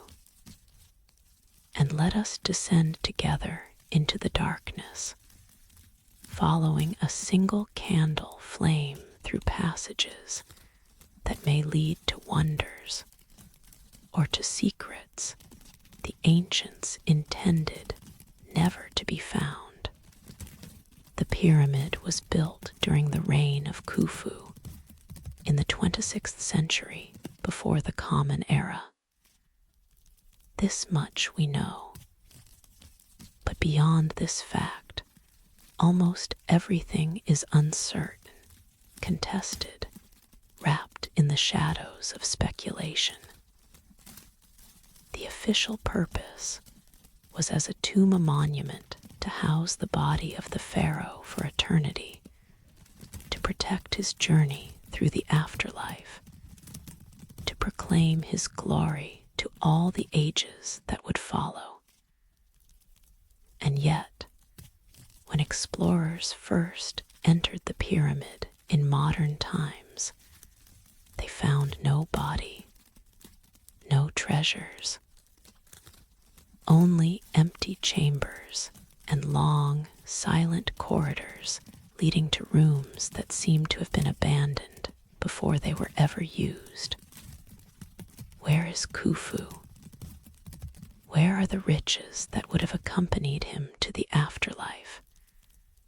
Were the tombs robbed in antiquity?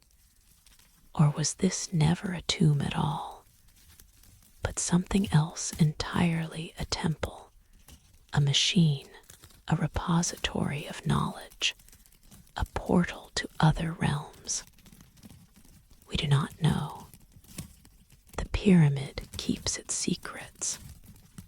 The stones have not spoken in 4 millennia, and they are not inclined to speak now. But recently, new spaces have been found. In 2017, scientists using cosmic ray imaging detected a large void above the Grand Gallery, a space approximately 100 feet long, previously unknown, sealed since the pyramid was completed. No one has entered it. No one knows what it contains.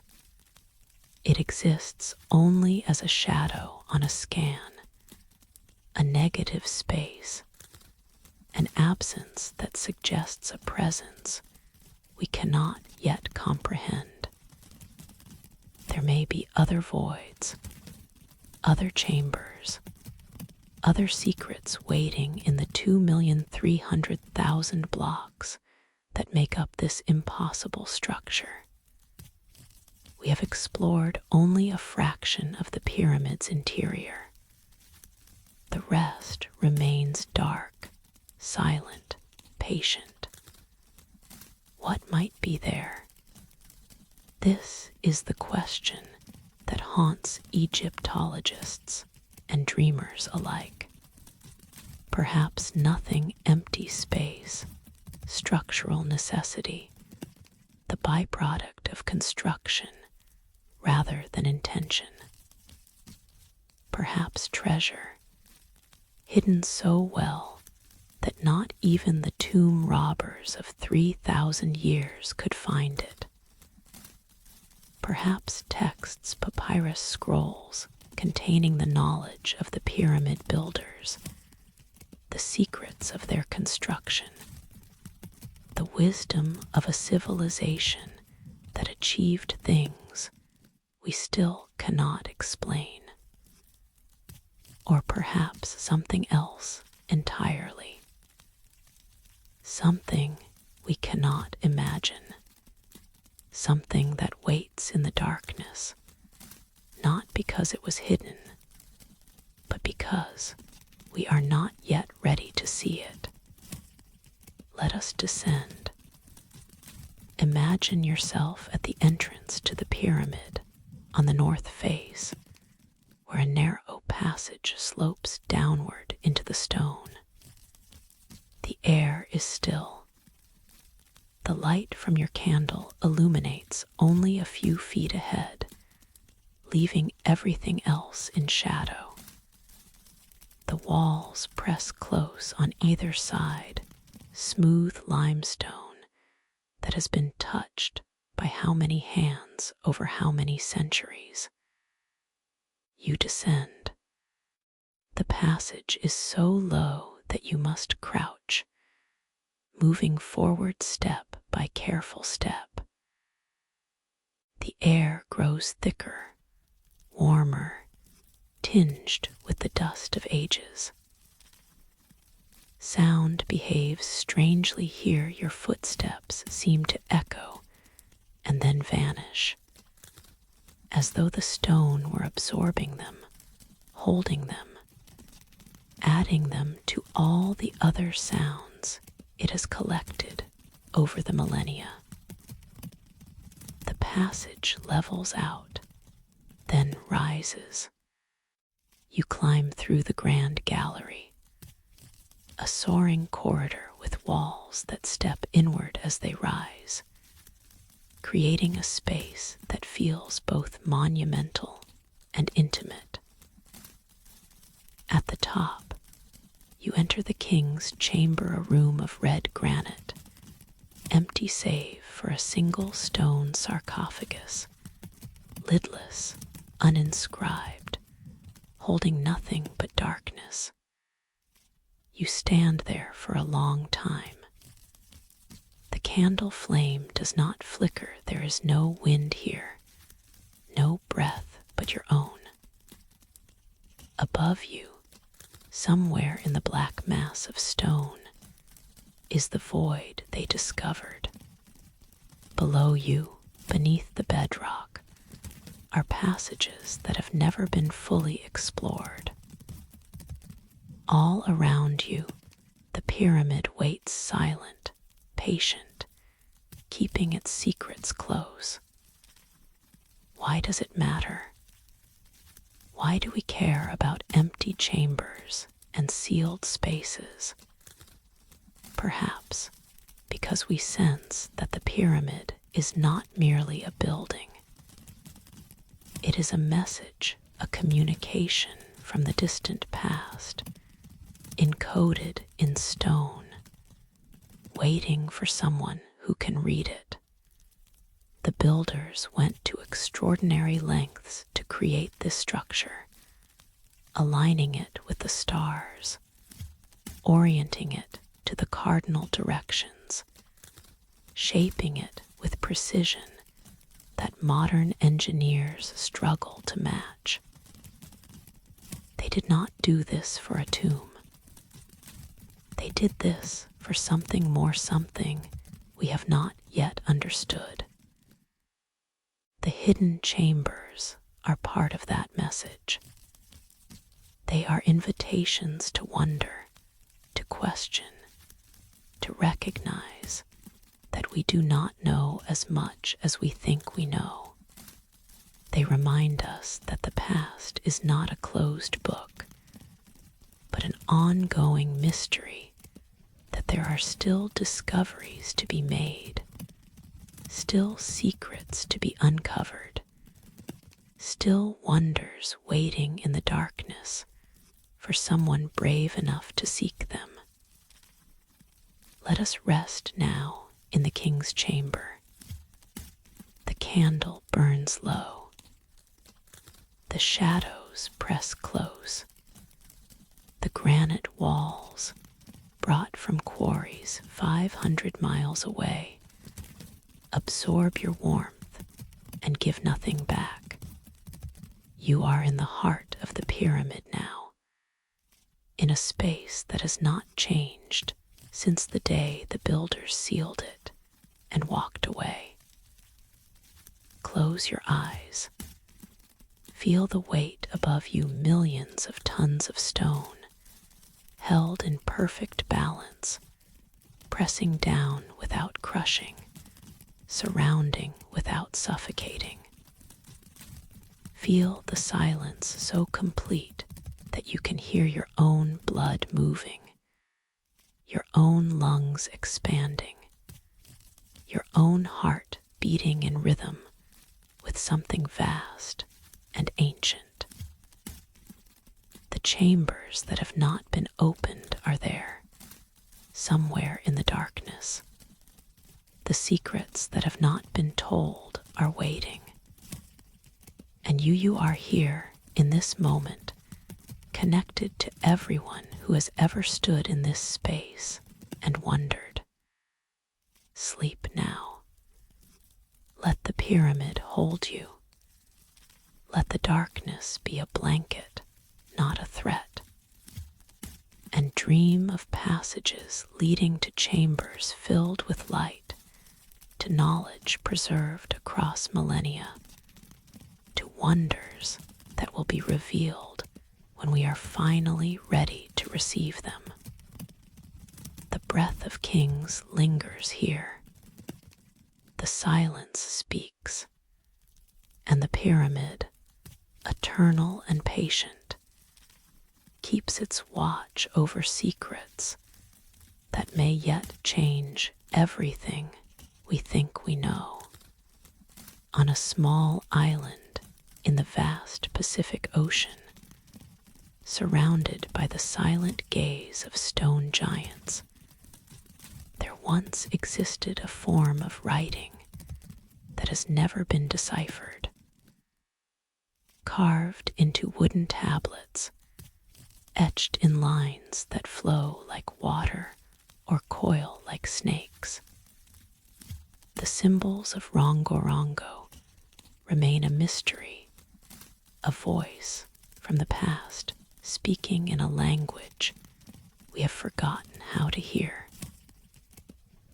This is Easter Island Rapa Nui, as its people call it, the most isolated, inhabited place on Earth.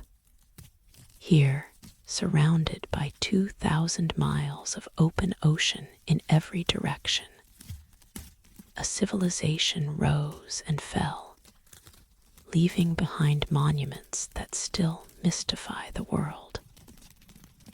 The great stone heads, the moai, are known to everyone, but fewer know of the tablets, the kohau Rongorongo, that may hold the secrets of who these people were, what they believed, and what happened to them in the end.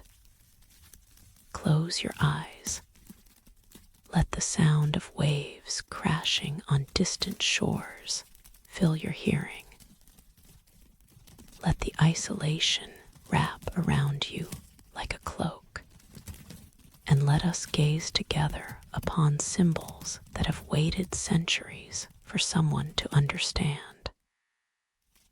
The tablets were first reported by missionaries in the 1860s, though they were almost certainly much older.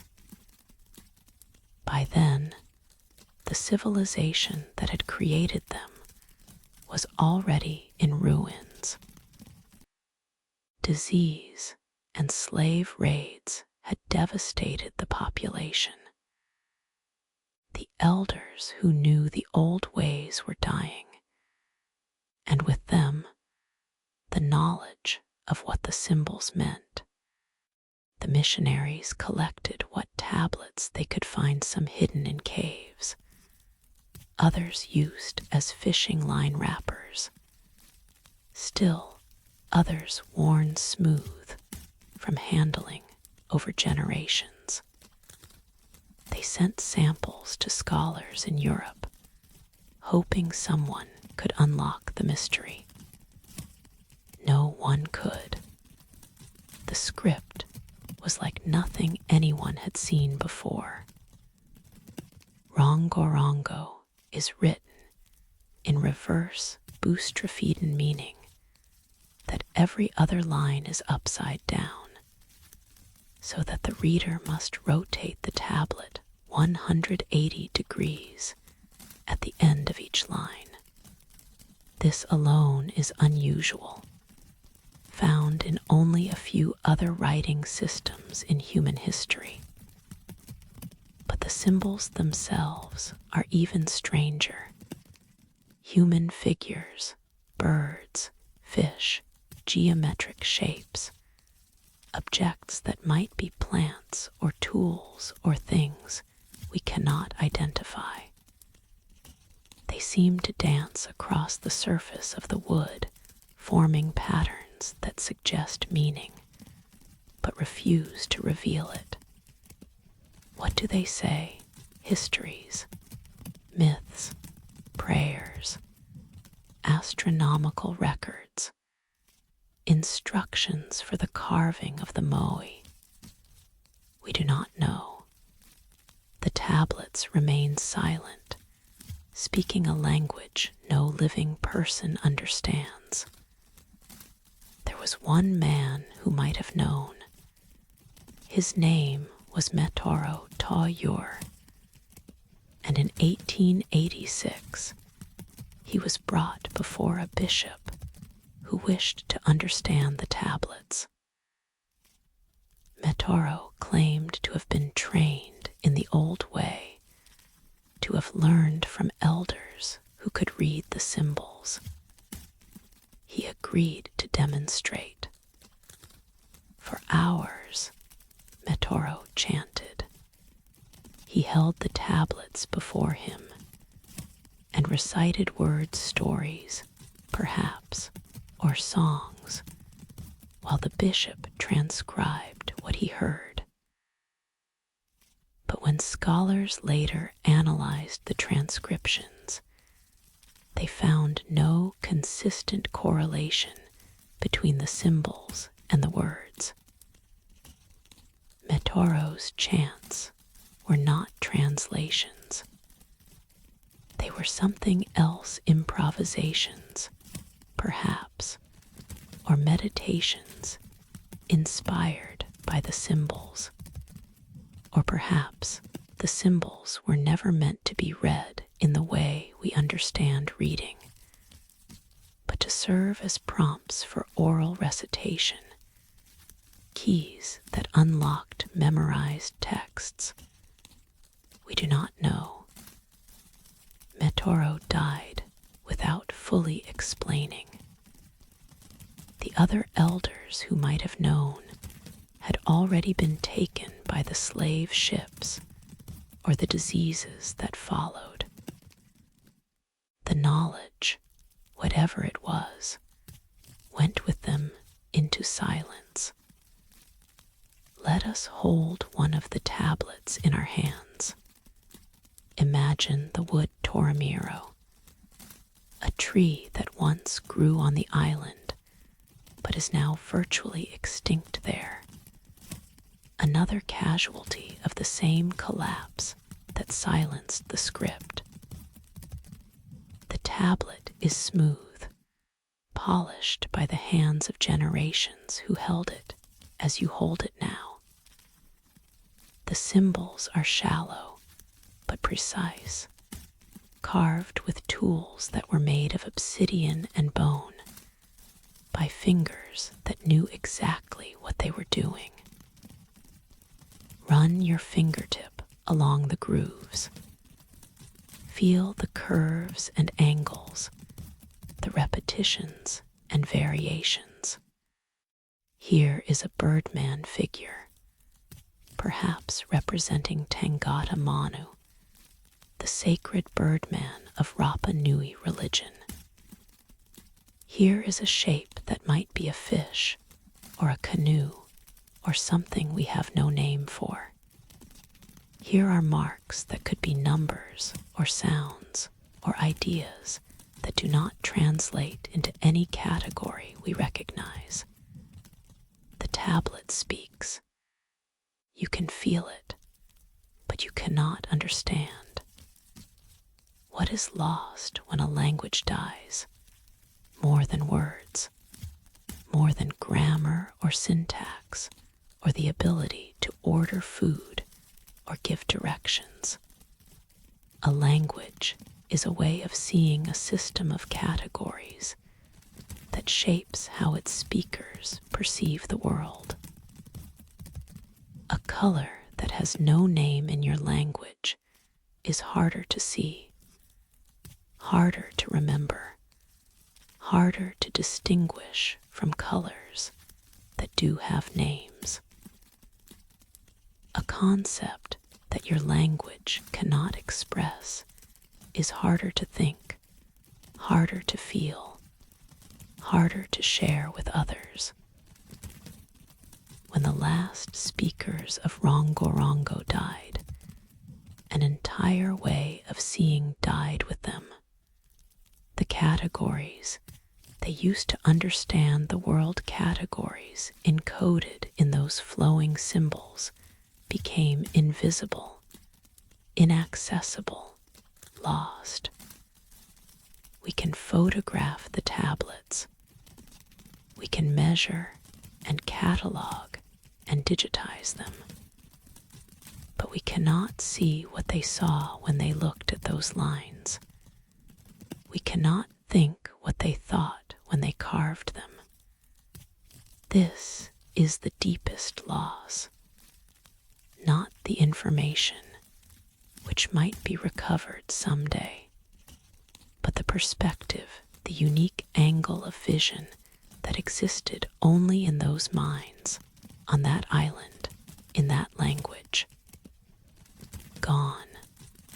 Forever. Let us rest now with the tablets. The cave where they were hidden is dark and cool. The air smells of salt and stone and the faint, vanishing perfume of the Toromiro wood. Outside, the moai stand in their eternal rows, their backs to the sea, their eyes looking inward toward an island that no longer remembers what they were meant to protect. Close your eyes. Let the symbols float in your minds, birdmen and fish, spirals and lines, patterns that almost make sense, almost reveal their meaning, before slipping back into mystery. Let the silence of the unread script settle over you like a blessing, or a prayer, or a morning chant for all the things we will never know. The tablets wait, the symbols endure, and somewhere perhaps in dreams or in the deep structures of the human mind, the knowledge still exists waiting for someone who can remember how to listen, how to see, how to read without reading. Sleep now. Let the island hold you. Let the waves be a lullaby and the mystery be a comfort. Some things are not meant to be solved. Some things are meant to be wondered at, to be sat with, to be held in the heart like a question too sacred to answer. The script speaks. We listen, and in the silence between the symbols, something ancient stirs and waits and breathes. We have traveled far tonight. You and I, we have descended into libraries that breathe beneath the sand. We have listened for the song of cracked stone at dawn. We have stood before gates that opened only once, and temples that remember the stars, and cities that faded with the moonlight. We have unrolled maps that led into shadow, and heard bells ring beneath the sea. We have wandered through gardens that bloomed in darkness, and walked paths wound through starlight. We have touched the silence of chambers no living eye has seen, and gazed upon scripts no living voice can read. And now, in this final chapter, we come not to a place, but to a threshold. This is the hour before the world remembers, the hour when all that has been dreamed begins to fade, the hour when sleep is deepest and the veil between worlds is thinnest. Here, at the edge of waking and forgetting, we pause. We gather the threads of all we have seen. We prepare to let them go. close your eyes if they are not already closed. Let your breath slow to the rhythm of waves on an ancient shore.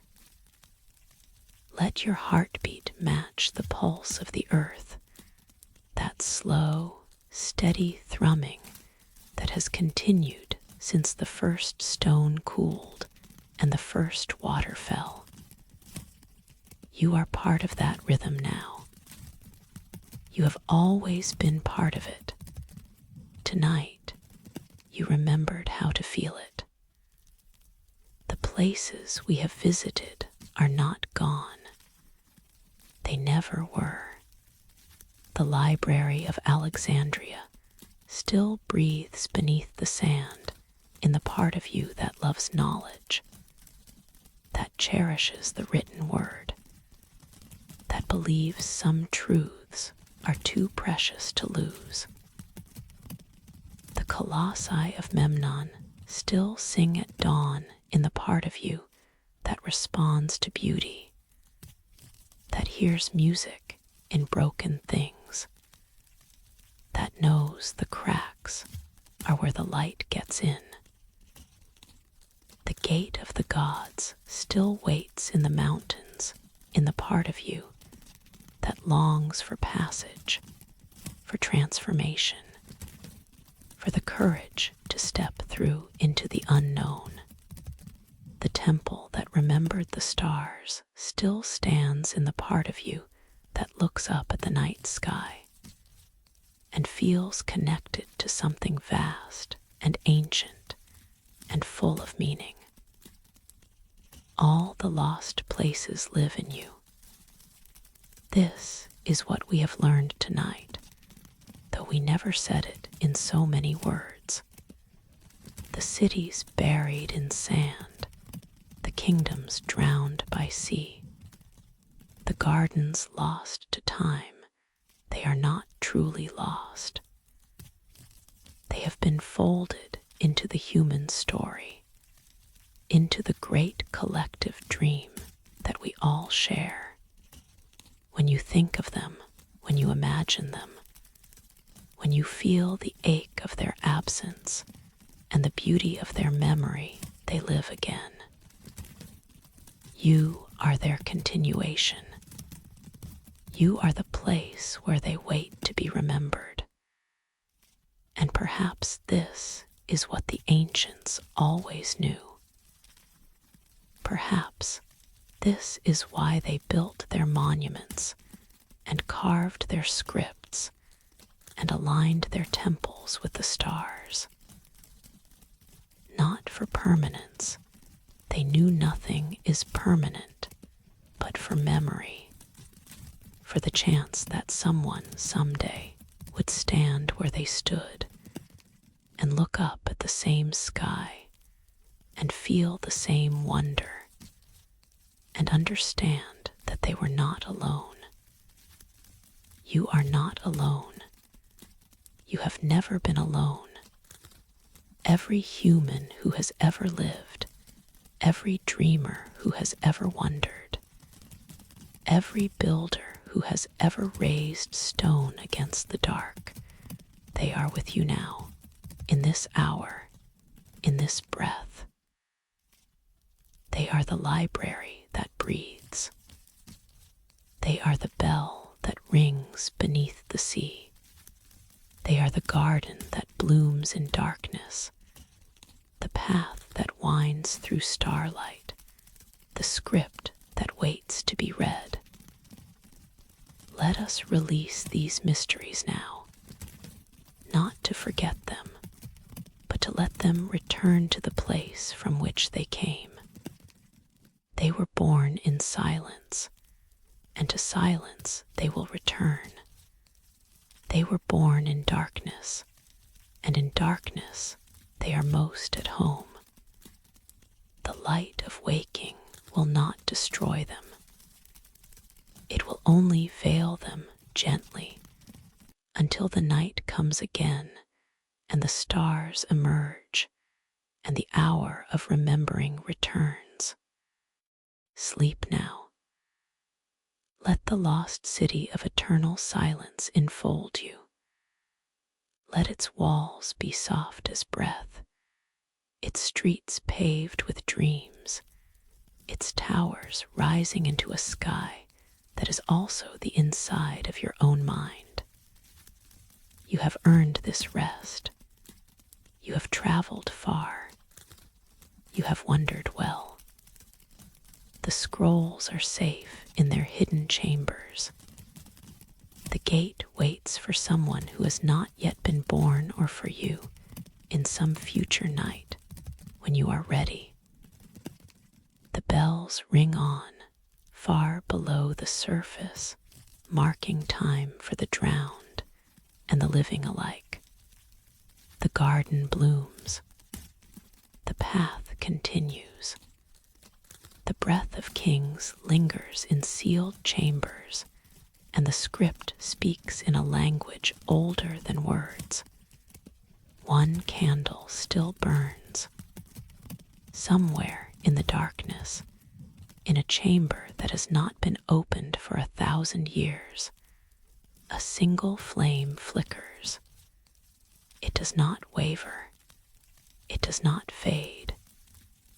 It has been burning since the library was sealed, since the last scroll was placed on its shelf, since the door closed and the silence began. The candle burns for you. It burns for everyone who has ever lain awake at night and wondered about the mysteries that surround us. It burns to remind us that even in the darkest places, even in the forgotten corners of the world and the mind, light persists. Knowledge persists. Wonder persists. And as long as someone somewhere still asks the questions, still gazes at the stars, and wonders what they mean, still traces the coastlines of impossible maps, still listens for songs rising from cracked stone, the flame will continue to burn. Rest now. The night is deep, and you have earned your dreams. Tomorrow, the world will return the noise, the light, the 10,000 small concerns that fill our waking hours. But tonight, you have touched something older and deeper. You have remembered, if only for a moment, that the world is more mysterious than we usually allow ourselves to believe. Carry that memory with you. Let it be a candle in your own darkness, a flame that flickers but does not go out. When the world feels too solid, too explained, too small, remember the library that breathes beneath the sand. Remember the gate that opened only once. Remember the garden, the bell, the path, the script, the chamber, the stars. Remember that you are part of the mystery. You always have been. You always will be. The lost city of eternal silence waits, not in the past, not in some distant land, but here, now, in the space behind your eyes, in the hush between your heartbeats, in the dreams that are already beginning to unfold. Enter now. The door is open. The silence welcomes you. And somewhere in the depths of that ancient city, a voice is speaking, patient, gentle, as old as the stars, saying the only words that matter: rest, wonder, remember. You are home. The candle burns on. The scrolls keep their secrets. The stars wheel overhead as they have wheeled for billions of years and will wheel for billions more. And you dreamer, wanderer, keeper of mysteries, you drift into the deep, surrounded by wonders, held by silence, at peace, until the next night falls and the next story begins, and the eternal dance of question and wonder continues, as it always has, as it always will, forever and ever, world without end. Sleep well. The lost city holds you, and the silence at last is complete. The end